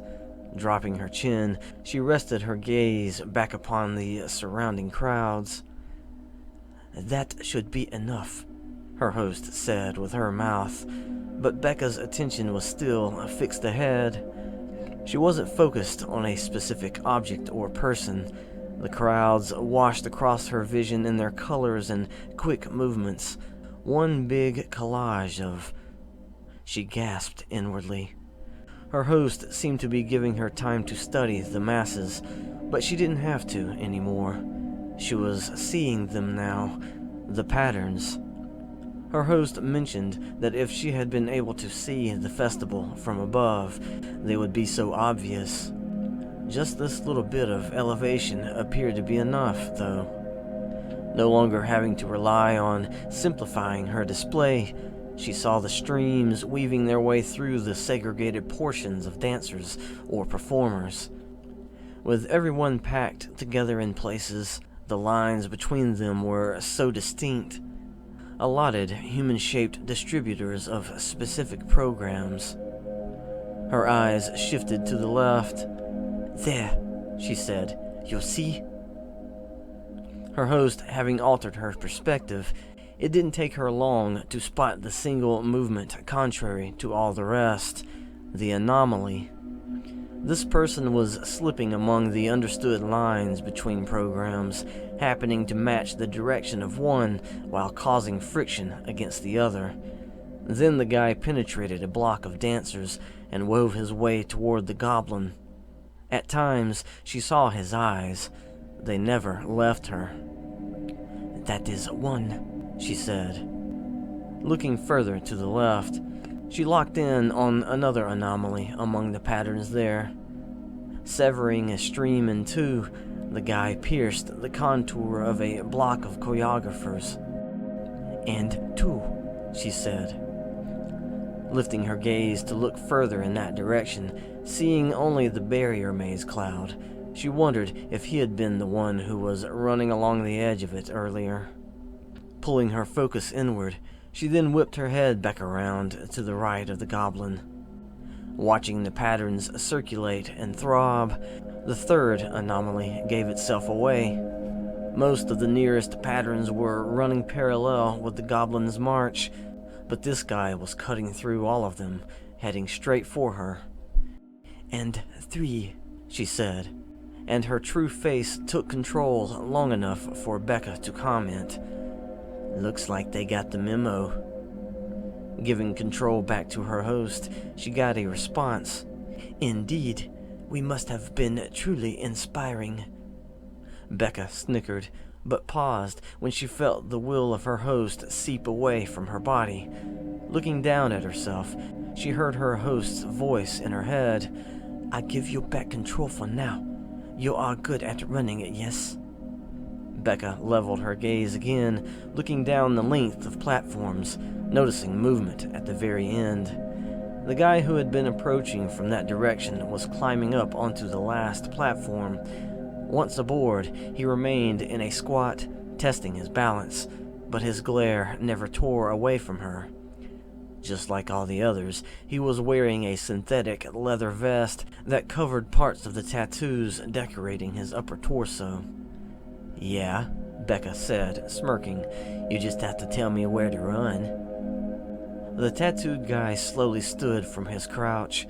There was so much space between them that he'd have to shout if he wanted to be heard, but so far, he said nothing. He just stood there, waiting. Bekka looked to the right. The tattooed guy was seconds away from closing in on the goblin. Looking to the left, the guy there was still a few yards out. Some of the smaller blocks of patterns were barring him a clear path. She got an idea. Taking the hat from her head, she turned it upside down in front of her. Reaching over with her other hand, she was clasping the bulk of the necklace in a fist. Pressing that hand down inside the middle of her hat, she then yanked it out to immediately fling the hat away. Watching it sail out over the heads of everyone and float toward the barrier maze cloud, she glanced down to see that tattooed guy pausing in his advance. No longer watching her, his head was tilted up and turning to keep tabs on the hat's trajectory. Looking down the length of the goblin, the guy at the end had turned to watch it sail away and start to drop into the mindless hordes. Whipping her focus to the right and along the edge of the goblin's head, she found the third guy there beside the platform. He was keeping pace, his glare piercing her. "Well," she muttered, taking the necklace in both hands and slipping it over her head once more. "Didn't know if it'd work or not." "It is fine," her host said as she looked down toward the tattooed guy at the other end. He was already staring at her like before. "It is almost time to move." "Move where?" Bekka asked, bending her legs slightly to ready herself. The guy to her right was tall, but she was closer to the other side of the platform. That shouldn't have stopped him from climbing aboard, but he just continued to keep pace, his glare never straying from her. "I will tell you," her host answered. "Stay where you are until then." The guy at the other end was stalking forward now. Reaching the end of the last platform, he took a moment to look down and watch his steps as he crossed over to the next one. Then he was glaring at her again. Bekka glanced out to the left. Finding that tattooed guy was easy enough. Her hat was long gone, and he was slipping his way toward the goblin again. "Brace yourself," her host said. Before she could ask why, the platform underneath her shifted to her right. She flinched and then tightened the muscles of her body to stay upright. The festival was pivoting around her. Her eyes went wide as all those colors and shapes melted together and oozed in one direction. She made herself look down at the platform to escape the sudden sensation of dizziness, and noticed the astroturf wrinkling on one side. The snake's slow weaving through the masses had caused the material to arch slightly, while the angles along either side of the platforms expanded and diminished in shallow intervals. Now, the angle between the head and the next platform was flexing further, causing all the other platforms to follow suit. Bekka looked back toward the loudspeaker mounted upon its nose. A line of rat rods was heading toward the barrier maze cloud, cutting off the goblin's advance. It was turning to avoid them. Movement drew her back to the side of the goblin's head. The tattooed guy who had been keeping pace before was now forced to climb aboard. "The cars," her host said. "Cross over to them." The guy at the other end was now running along the platforms toward her. She twisted away, her foot avoiding the other guy's grasp, and she flung herself from the goblin's head. There was no one below in the few feet she cleared before landing upon the misshapen roof of the closest rat rod. She didn't stop and ran to the other side to launch herself over the narrow corridor to drop down into the open bed of the neighboring vehicle. Forced into a hunch, she used her hands to catch herself from falling forward and pushed herself upright before jumping out of the rat rod. Landing onto the sand of this next habitat, she pushed herself upright again and kept running, only to slow to a confused stop. The people around her were sitting upon the ground, motionless, with their legs crossed, their hands resting upon their knees, their backs straight. They stared straight ahead. A quick study revealed they were all turned in different directions. To her further confusion, they were facing large stones positioned a few feet away. Now she was picking up on the fact that there was another pattern in place here. The people and the stones were set up in a grid. Whether one wanted to look upon them arranged in vertical lines or horizontal lines, it didn't matter. Each person was separated from their neighbor by a stone. The stones were flat and round, almost to the point of being polished. "What the?" Bekka muttered. "There," her host said. "Look to your left." Ignoring the strange arrangement, Bekka looked beyond at the rest of the crowds. Some people were standing just outside of the motionless grid. Observing the people seated just behind them, another type of goblin was lumbering to the left. She felt justified in calling it a float this time, because it was a rectangular-shaped structure. The base of it sat low to the ground, hiding the wheels or whatever were underneath taking it forward. The other layers on top were established as different-sized tiers. Performers were standing upon that first tier, but instead of waving at the people passing by, they were positioning themselves into random poses, sometimes pressing into one another, sometimes coming close to touching. There was no music, but a loudspeaker was mounted somewhere out of view because Bekka heard the chanting. The next tier was another rectangular structure, taking up most of the space atop the first. The performers in their weird poses were given just enough room to move about along the edges. Perhaps that was where the person or persons piloting the float were stationed inside, but again, Bekka saw no windows. Instead, the outer walls of the second tier were draped with transparent curtains. kind of neat to look at now, but at night she figured the thicker lines in the material would light up, giving the float a whole new look. The third tier was something like a thin tube poking up from the middle of the float. Smoke was billowing out the top and dispersing into the air. She figured a multitude of nano machines were being released with each belch. "No," her host said. "Not that one. Look further left." Bekka did. Further out, and surrounded by more festival goers, was another larger float.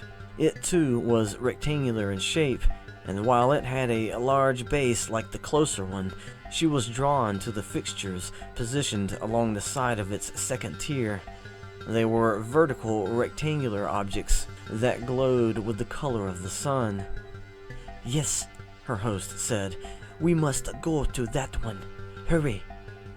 "Oh," Bekka gasped and started to break into a run.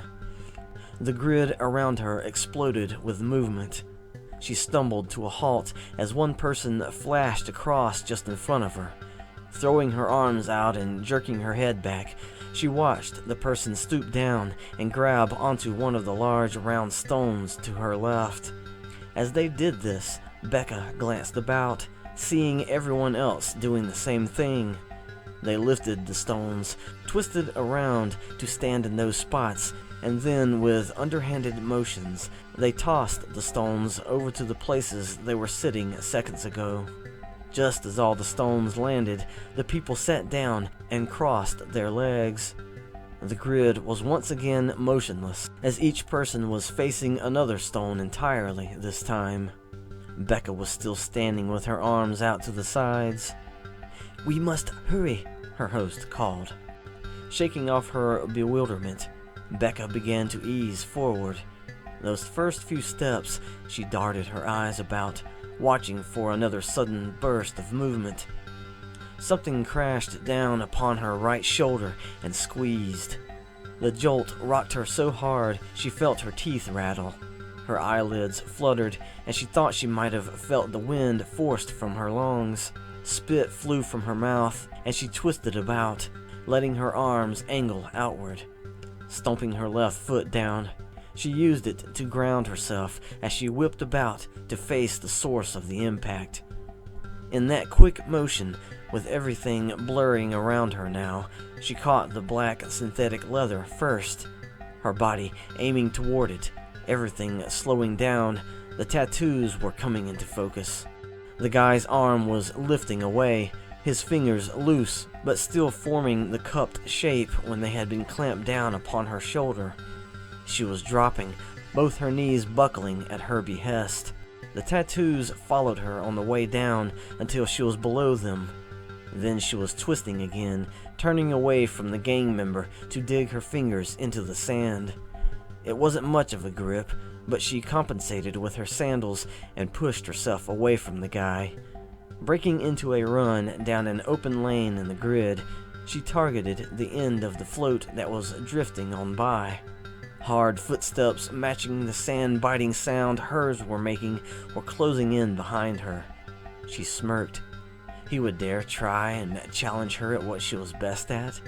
Plus, maybe he wasn't aware of his surroundings. She imagined there was some type of countdown ticking away toward the moment the grid's participants exploded into movement again. Having started at one end, crossing the full expanse made her think once more of the first group of choreographers she witnessed. Now she was like one of those guys diving in, aiming to make it out unscathed. Only this time, the stakes were so much higher. Sure, she got an idea in which direction those ahead of her would move, she just didn't know when they would. If the timing was bad, would the program compensate for her? The first float was already leaving the grid behind, but that was okay. It wasn't her target, but she could have used it to buy some time. Once out of the grid, she would have jumped and climbed aboard, scaled the second tier, and then run across to... The grid exploded. She felt a breeze at her back. Sand splashed at her legs. Thinking she had just missed one of them, She was forced to stop as another person dashed across in front of her. As soon as they were stooping down to grab their targeted stone, she was running again. Only so many feet left and she was out. What about the gang member? She couldn't afford to glance back over her shoulder. The stones were being thrown now. She couldn't remember how many people dashed across the open lane in front of her. Having passed up several already, there was still some to... The upper half of her body shifted backward first. It had been a reflexive move, responding to the dark object zipping across mere inches from her face.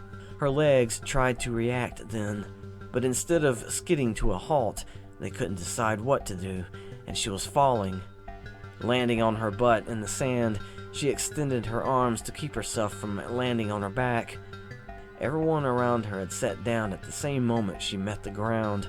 The grid was motionless again. The countdown begun once more.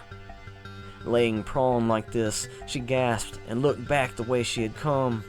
The tattooed guy was standing in place, darting his head about at everyone seated nearby. Behind him, the other two guys were running down two other open lanes in the grid. She scrambled to her feet, grabbing the attention of the first guy. Once she was running, he was too. She expelled the breath she was holding once she was out of the grid. Like with all the other goblins, the space behind the first one that passed was sparsely crowded. Having churned the soup of programs or viruses in place, those infected were slowing down to settle back into whatever it was they were doing before. Bekka was dashing through them and entering the space beyond. Now that the first goblin wasn't blocking her view, she not only saw her targeted one, but several others. Though what she was seeing of them were the multiple tiers atop the larger base tiers hidden among the masses.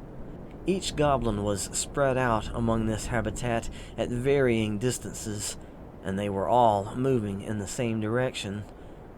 Shoving this fact toward the back of her mind, she angled to the left to catch up to the one her host had pointed out. It was a ways ahead of the first, but she spotted the upper tiers of another one further away and ahead of that one. Like all the others, it was heading in the same direction. "They are racing," her host stated. At first, Bekka didn't know who they were, but it started to make sense when her host added, "It is a slow race, though." Must have been talking about the goblins. Apparently, the finish line was somewhere toward the outside of this layer of the quadrant. With the barrier maze cloud at her back, she assumed she was still in the fourth layer. There was no time to pinpoint the location of the totem for it. If the goblins were moving along established lanes, then the spaces between each one were wider, and the festival goers were determined to fill those spaces. Some of them might have been programmed to cheer them on, but while there were streams of moving people, there were still blocks of choreographers, like the one separating her from her target goblin. She emerged from the streams to pause in an empty space surrounding this group. The participants were positioned in another grid, which was keeping pace with the goblins' speed. And like the goblins, this grid had two tiers. The bottom was made up of men. They marched forward in their designated lines. The top tier was made up of women sitting upon their shoulders. If one didn't know about the programs and viruses, they'd believe the participants kept their formation intact by way of the giant ribbon. The women's upper bodies were wrapped in the silky crimson material. At first glance, Bekka couldn't tell where it began, but once it clothed one woman, it extended in the direction of one of her neighbors to circle around that woman. This pattern repeated itself to where the extension between each woman would sometimes overlap. Once the last woman was wrapped, the ribbon spiraled down to wrap the man she sat upon. From there, the crimson material repeated the process until every man's upper body was clothed. Not once did any of the extensions between the individuals go slack or tighten further. The men marched in unison, staring ahead with blank expressions. Even the women were emotionless, their hands resting on the tops of the men's heads. "I have seen this before," Bekka's host said. "It is a trap, but no one has gotten caught yet." "A trap?" Bekka questioned. "Yes," her host answered. "They have set out their web. If the effects of any virus or program are wearing off of someone, the web will scoop that person up. The material is laced with sensors set to boost whatever they are infected with. That includes those who chase us now." Bekka jerked her head around to look over her shoulder. She was already walking along behind the grid, so the streams at her back wouldn't swallow her once more. Yet, the people were so densely packed, she couldn't spot the anomalies among the patterns. Who knew what angles they'd come at her from? "We must trap them," her host said. Looking forward again, Bekka asked, "How?" "Let me take over again," her host said, "and I will show you." In response to that request, Bekka was already slowly expelling her breath, as though to empty herself out. Yet, she knew she didn't have to do anything of the sort. It had been a kind of reflex. "Okay," she then said. "Go ahead." There was no major change, except for her face. It was the one place on her body she couldn't ignore. It always changed whenever her host took over. Having paused in her steps during the shift, her host started walking again. She picked up her pace, circling around to the left side of the grid. Studying those pairs along the edge, she found a place where an extension of the ribbon between two of them was running parallel with the side. Matching her pace with the grid again, she turned her attention toward the surrounding festival goers. Some of them were actually cheering for the goblins. They would raise their fists and holler, but even though they were smiling, she saw the dazed looks on their faces. The viruses had them, but how far gone were they? Each person was at any given state of mind. Some were more susceptible than others. Who among them actually equipped themselves with defenses? Perhaps those who had gone further than they wanted to in the past. Still, they tempted the festival's nature in coming back. She smirked, as though they could try and sway the festival in how it captured their minds. There were only two choices in how one participated. Either totally given over to the programs, or not at all. And even those who didn't want to participate were subject to surprises. One couldn't prepare for everything. Like her own men. She had mentioned few things of her past visits, not wanting them to be privy to the festival's residue in the programs lacing her tattoos. They wouldn't publicly admit to try and exploit that knowledge, but she also knew what kind of men they were. Any secret deals made among the members would have to succeed without others knowing, or not succeed at all. She had anticipated many maneuvers in her direction during random gatherings or missions. They taught her a lot with each attempt. So, with this situation, like how they did back with the snake-like goblin, they would try something similar. The timing, though, that was what she didn't know. She just had to wait and watch. Where was the break in the streams at her left? The disruption, the anomaly. Something burst forth and landed just behind her. The sand churned along with a man's scoff, and she spun around to face him, confirming the synthetic leather vest, the tattoos, and his focus on her. She reached over for the silky ribbon stretching between those two pairs of participants. Pressing the tips of her index and middle fingers into the material, she retracted her hand and smirked at the tattooed guy. Before he charged her, his focus shifted from her to the grid. It was coming closer to him. The whole grid altered its straightforward course to angle to the left, but the back half where Bekka and the gang member were was leading this change. The empty space between it and the streams on that side began to shrink. The tattooed guy shuffled away from the grid, but was instantly aware of Bekka hopping backward. Giggling, she twisted back around and ran forward. The space ahead had yet to adhere to the grid's shift, but the change was making its way to the front, forcing the tattooed guy to run after her. She heard him grunting and hissing whenever one of the pairs of grid members came in contact with him. Caught between them and the people of the surrounding stream, the sensors in the ribbon wrapping around one of the men was reacting with the nano machines coating his skin and the programs in his tattoos. Bekka's host knew the ribbon worked fast, so she had lost interest in that guy and slowed her pace. The grid was still shifting to the left, but where the streams next to it had delayed in compensating for this, now they were shifting along with it. That empty space had narrowed to the point that she had to turn her body sideways for a couple of paces. Then it opened back up, eventually regaining its previous width. However, the grid continued to shift over, so the streams were steadily working to keep their distance. Bekka's host knew that, once the web was provoked, it wouldn't stop in its pursuit until reaching the edge of one of the goblins' lanes. Until then, the streams were bending away, forcing some of the infected to slow their pace and let it sweep over in front of them, or rush ahead to get in front of it.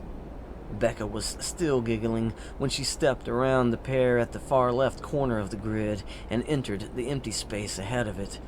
Matching her pace with its forward momentum, she rested her hands behind her back and looked to her left. The grid was sliding along behind her, eating into the places where the surrounding streams once occupied. Those in front of her were rushing in their patterns like they had been stirred by the goblin's presence. So she acted like the anomaly she was and observed it all with a grin on her face. Her grin went away when Bekka took control for the moment, turning her head toward the right. "Look, there's our float. We've got a straight shot for it."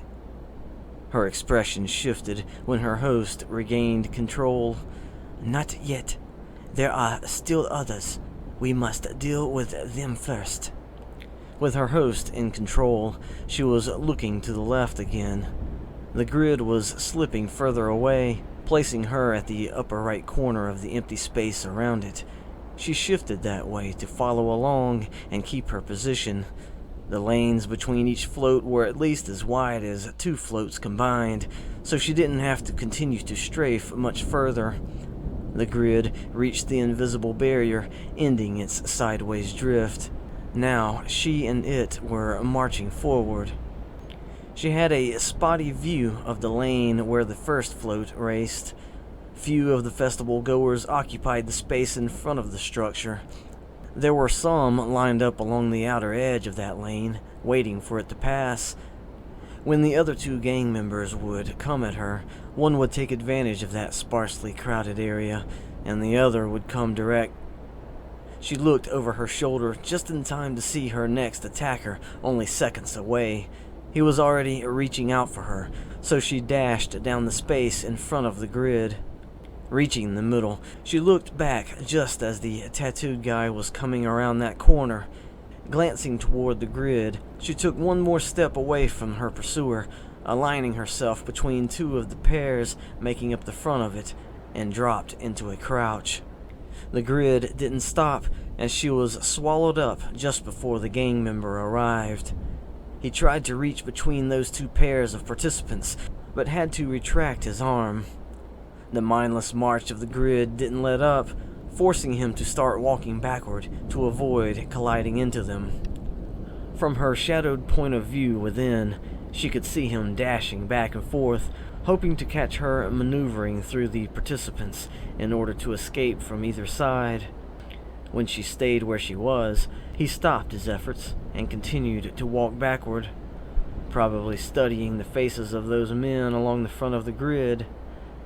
"Heh," Bekka huffed. "I was hoping he would accidentally touch the ribbon." She started to rise from the sand. "Let us help him along." Remaining in a low hunch, she twisted her head about to look upward. The ribbon crossed over above, blocking out the sun in quick succession. When one passed low enough, she reached up and touched it. Quickly retracting her hand, she dropped back down into a squat and looked ahead. Because she had been near the front of the grid when she triggered it, all of the men instantly picked up their pace. She watched her pursuer stumble backward and then try to dash to the side, but he was caught between the front of the grid and the streams of people yet to compensate for the change. "Watch," Bekka said. The bodies around her stomped the sand, their shadows cutting angled pieces of sunlight across her. The tattooed guy was being pushed further ahead while she was sinking further to the back of the grid. Still, she watched the guy, trying to catch his balance, but he was in full contact with the ribbon. Eventually turning around to try and run forward, he wasn't able to pick up speed. She could see this in the movements of his legs. They were sluggish now, his feet no longer picking up out of the sand. His toes dug deep into the grains several times, and then he was no longer running, no longer fighting. "Watch," Bekka whispered. The tattooed guy was matching the grid's pace. The pairs at the front turned inward, pulling the extension of ribbon with them. They encased the tattooed guy in the material, erasing the front portion of the lane Bekka was crouching in. The pairs of the next line of the grid turned inward, shortening its width and closing off the way of escape behind the tattooed guy. Not that he would try. The third line shrank inward, followed by the fourth, further closing this chosen lane. Each consecutive line hurried that much faster to mirror those ahead, and Bekka was losing space. Yet her host kept her in place. She had forgotten how big the grid was, and wondered just how many lines were left. The zombie-like focus of these participants had no clue she was there.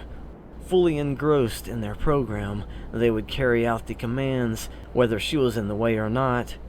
She fought the urge to take over and turn to run in the opposite direction. Her host knew more than she did. She just wished she'd be informed right about. Two men crossed in front of her, closing the lane right in her face. She squinted her eyes and held her breath, not realizing that she had grabbed enough control to do this. Two pairs marched to either side of her. When she thought they were about to come together and chop her nose off, she noticed two more pairs passing by. They weren't pressed into the first set, who had yet to close off the lane, but they were so close that their synchronized marching kept the second set from stepping on the heels of the first. Then there was light. Her host sprang her up from her crouch, and she started walking, though she didn't match the hurried pace of the grid. When she glanced over her shoulder, she noted the streams of people hadn't compensated for the grid's sudden rush forward. The empty space between it and the streams behind it was widening. Her host faced forward and observed the left half of the grid's rear section. She noticed two things then: that the last two lines of the grid had closed together, just like the center lines had closed together, save for the last section. Both had closed to trap someone inside the ribbon. Having forgotten about the first tattooed guy who approached, she saw him along the left side, bundled up and keeping pace with the rest of the grid. Her host grinned. "Now," and she looked to the right. Once again, she squinted, catching the sunlight glaring off several reflective surfaces. "We can go to our targeted float, as you called them." Bekka took over just enough to ask, "But wait, isn't there a third guy?" "Yes," her host answered, "and he will be our witness." Her host stepped back into her mind, and she wove through the streams, forgetting the grid and its web. Somewhere in the mix, another tattooed guy was hunting them. In fact, there could have been more. How many were here at the festival? Who among them had been informed of the girl wearing a sarong and a very special necklace?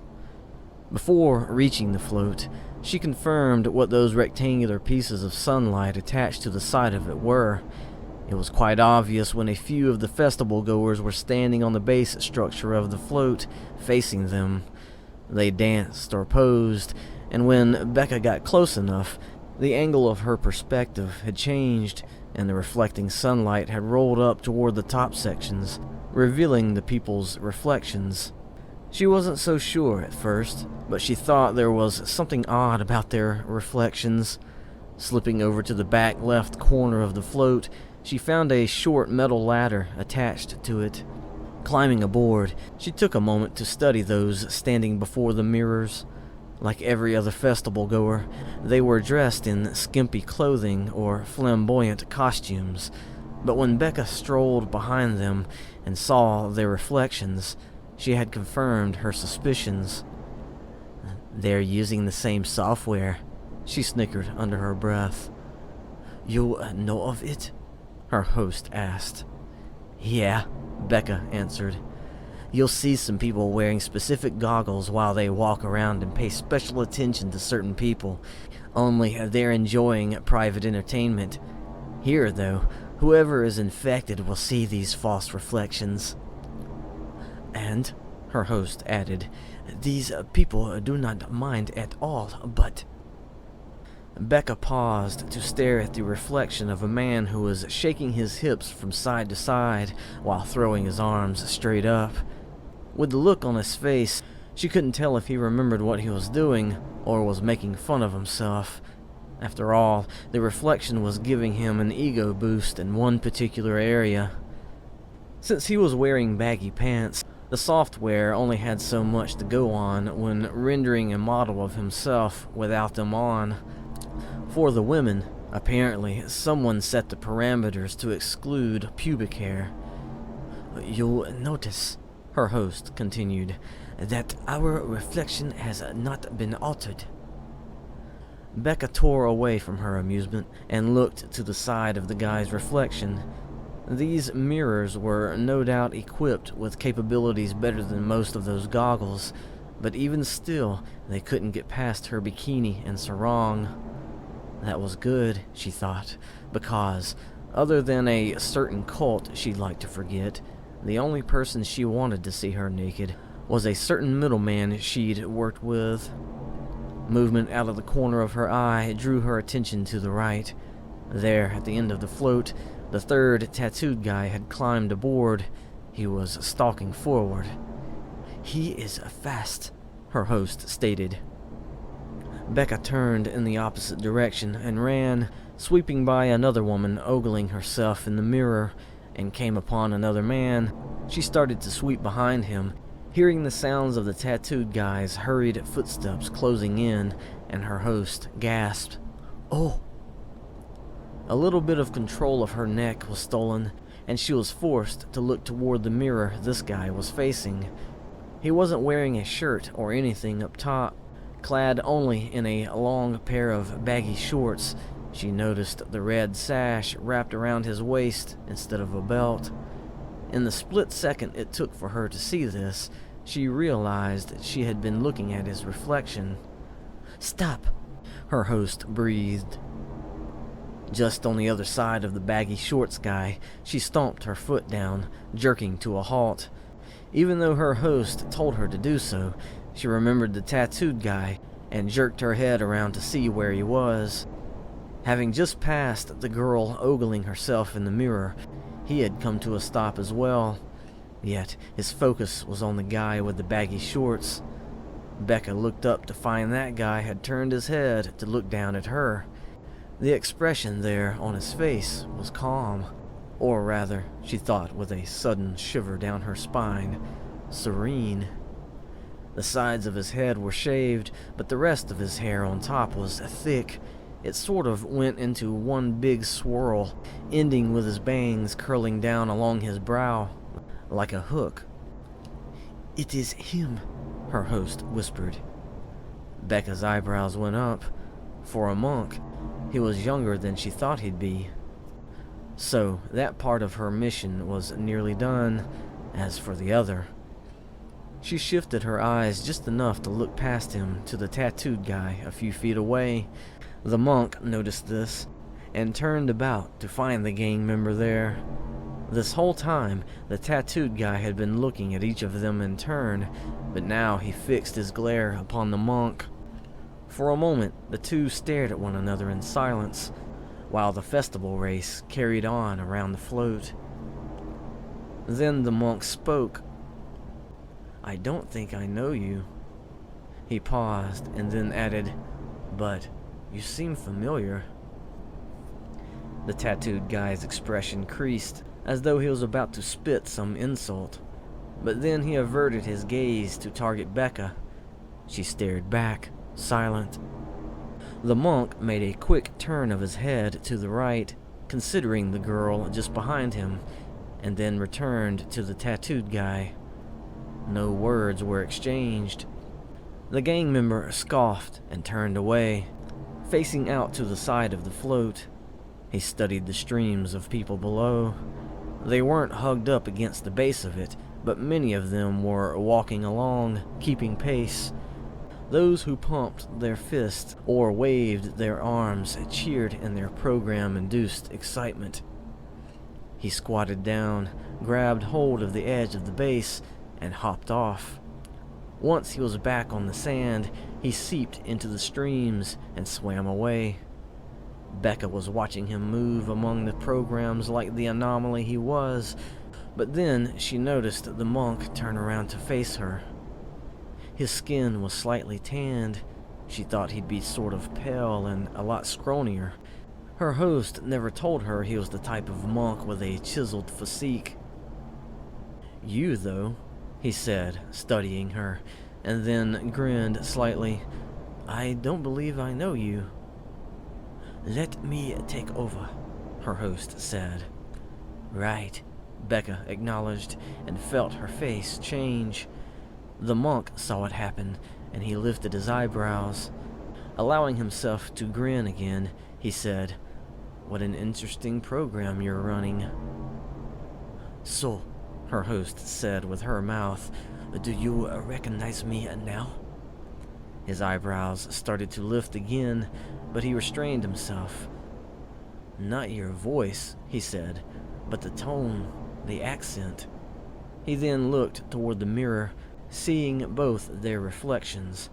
Nothing had been altered. When she looked, her attention was directed to the necklace she was still wearing. "Oh," she said, and started lifting it over her head. "I got you something."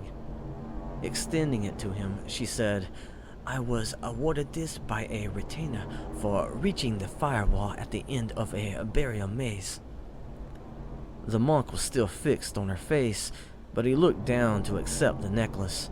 After she laid it in the palm of his hand, he considered it, and then lifted his eyes back to her.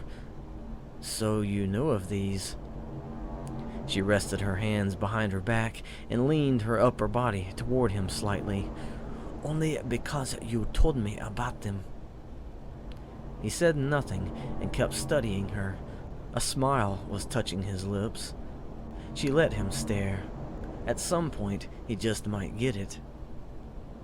"Why do you—" he began, paused, considered his words, and then continued, "seem so much like—" She took a small step toward him. "Who?" Sitting in the back seat of her own body, Bekka thought she saw something happen in the monk's eyes. Aware of every movement, she wondered what mannerism her host did to solve the puzzle for him. "Sonia," he whispered. Her grin stretched into a smile. "Malcolm." His jaw went slack, but he hadn't lost his own smile. What is this? Do you know her?" Bekka straightened her posture and looked down at herself. "You do not know this girl." She looked up at him. "But I am borrowing her body at the moment." His brow furrowed. "What? Why?" He blinked, and his focus shifted inward. He then looked out over the crowds. He was remembering the guy from earlier, she thought. When he returned to her, he asked, "That guy, who?" "Yeah," Bekka sighed and faced the side of the float. He was one of mine. Yours, he said, and watched her stoop down and sit upon the edge of the base. With the bottom half of her legs dangling over the side, she looked up at him and then patted the spot next to her. He snorted and then squatted down to sit as he was instructed. There is more of them out there, she began, and nodded toward the crowds. As he scanned the scene, she continued. They are participating in a contest. He regarded her. I've seen men like him before, but there's only been one interaction with them I can recall. Gazing downward, she said with a slight grin, That time where they purposefully bumped into your shoulder? He said nothing, just stared at her. It was on a narrow street, certain bathhouse district. She continued. They were not sure you were the one at first, but once your identity was confirmed, they made it a point to single you out for disdain. Yet they knew they could take it no further than being rude to a total stranger. When she looked at him then, his jaw was hanging loose again. Had he not fully accepted who was talking to him? Until today, she added. His brow furrowed slightly. She cast her gaze out over the crowds. The organization I am a member of is suffering from internal strife. All members are involved, but the dispute has centered around two factions. So I will not bore you with the details. Both factions champion their decisions for the future of the organization. Because they will not compromise, they decided to settle things with a contest. Here, Malcolm said. Yes, she replied. Their resentment of you inspired the terms of the contest. She regarded him. See, they could not touch you, but that did not stop them from investigating you. That is how they found out about your sect of monks and this annual ritual involving the festival. They learned of the relics and where you'll find them. He looked down at the necklace still in his hand. Chuckling, he asked, They wanted these? They did not care what the relic meant to you, she said, only that it did. So, to settle the contest and get back at you at the same time, the first who retrieved the relic before you would win. He chuckled and looked down at the necklace again, lifting his hand to indicate the jewelry. He regarded her again and said, But this is not the one I'm after. I know, she said, and leaned toward him. Lowering her voice, she said, But they believe it is, and that is what matters. His eyebrows went up. Looking at the necklace a moment, he returned to her, and she added, Neither faction wins. Her smile stretched ear to ear. I win. He returned her smile, though his was mild compared to hers. So you were at odds with both factions? She straightened and looked out across the festival. I did not like either of their plans. Now, the organization will not have to suffer one or the other. But what about you? He asked. What did you win? She shrugged and gave him another smile. They do not know it was me who interfered. I am just satisfied they both lost. Now, perhaps others will have enough courage to offer their own ideas. He stared at the necklace, and she remained silent. When he finally spoke, he raised the piece of jewelry up toward the sky. In your efforts, you made sure not to interfere with my pilgrimage at the same time. She had been looking up at the necklace too, but after his statement, she dipped her chin toward her chest and grinned. I remembered much of what you told me about your pilgrimage here. I got so much of it correct, but... She sighed, letting her shoulders sag. and she looked at him. It seems I still have more to learn. Lowering the necklace, he regarded her. There was hesitation on his face, but then his expression softened when he thought he got her meaning. His lips oozed into a grin, and he leaned back, placing his free hand upon the base to support himself. Studying the necklace again, he chuckled. You intended to interfere then? Well, she bunched her shoulders near her ears. It would have only made sense to get the correct relic and keep it out of their hands. He gazed toward the barrier maze cloud. It was nothing more than a harmless but strange fog at this distance. It's still out there, then? Yes, she said. Still gazing toward the center of the festival, he asked, Are they still out there? Yes, she answered. Many have been captured by the programs and the viruses running amok here. Okay, he said. So, he looked at her. Won't they try to attack me and take this? He indicated the necklace. She grinned and shook her head. No, the contest is over. You have nothing to worry about. He arched an eyebrow. Really? Even if we are an organization of the underworld, she began, we are bound by a code of honor, believe it or not. He stared at her. Her grin stretched, and she added, Or else we would not survive long. He grunted, considered the necklace, and then said, Well, I guess it wouldn't hurt to hold on to this. He slipped it over his head. Since his neck and shoulders were broader compared to hers, it almost looked like a choker. That way, he continued and regarded her, they'll still believe they lost. She leaned toward him, hiding her chin behind her shoulder.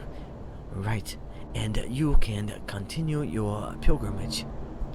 He studied her a moment, and then squinted. You really are in there, right? She snickered and leaned away. I find it hard to believe you are not convinced by now. Resting a hand on his thigh, he went silent again as they stared at one another. He then said, All this wasn't just for you, was it? Her faint smile stretched wide. Were you hoping this was not just a coincidence? Well, I mean, he began, you underworld types. He let his statement linger unfinished between them. I am close by, she said. His expression brightened. I had to be in order to do this, she added. When he didn't respond, she leaned toward him a little closer this time. You know of the arch at the edge of Sotul's habitat. He flicked his eyes just to the left of her and into the distance. When he returned, she finished with, Leave the festival through there whenever you are finished. Keep walking straight and I will meet you. His smile was gone. His lips parted, but he said nothing, just gazed at her. She wrinkled her nose at him. So you will not be late returning to your sect, she said after a moment. You must hurry and finish your pilgrimage, yes? His eyebrows went up. That way, she continued, you will have time to spare for other things. She leaned away and started swinging her feet outward. When he wouldn't move from where he sat, she puffed her cheeks and squinted her eyes at him. You will keep me waiting? You are foolish. He averted his gaze, looked out across the crowds, and started glancing about. She giggled under her breath. To her, it looked like he had just woken from a daydream. Slowly getting to his feet, the look on his face conveyed he was still trying to gather his wits.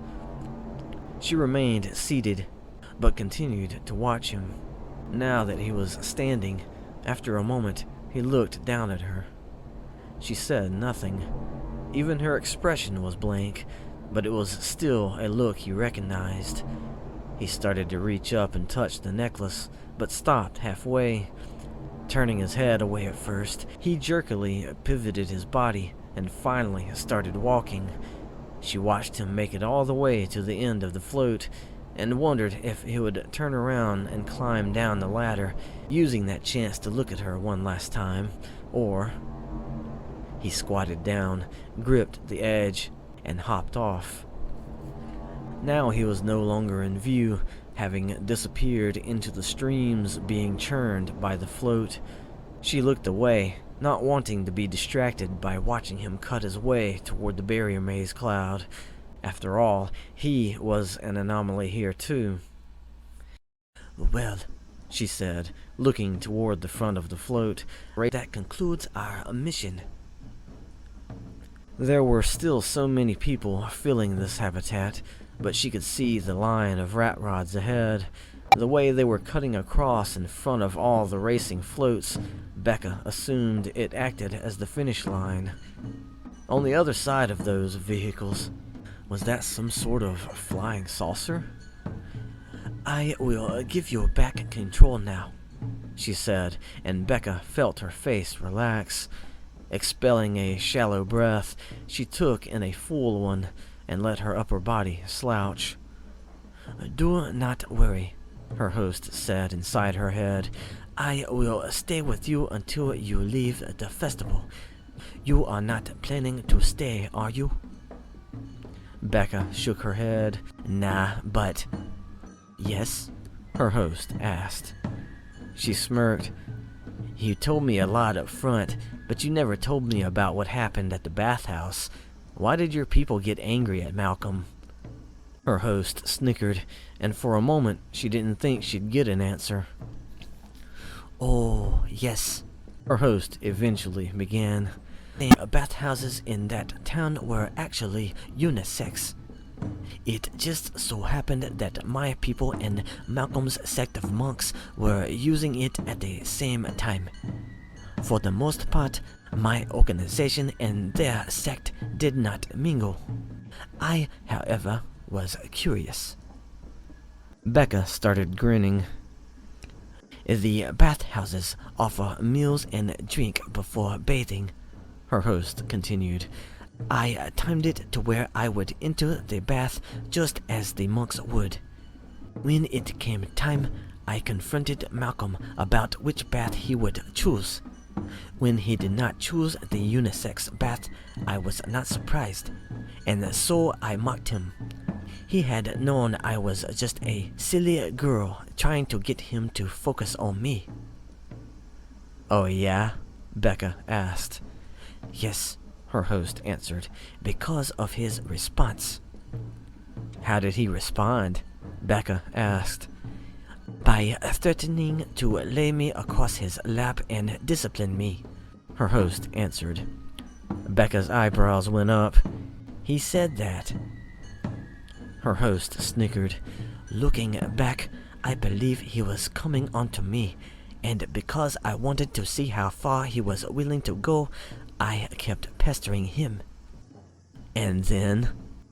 Soon after that, her host answered, I was laying across his lap with my pants down, and he was playfully flogging me. Bekka straightened. Pah, and he's a monk? Yes, her host answered, and he is a man. When her host said nothing more, Bekka figured that was supposed to be enough of an explanation. Some of the members of my gang found out about it, her host eventually added, and they have been jealous ever since. Okay, but... Bekka began. How did they even find out? Oh, well, her host began. I found out they happened to be nearby when they heard my moans of ecstasy, and they recognized my voice.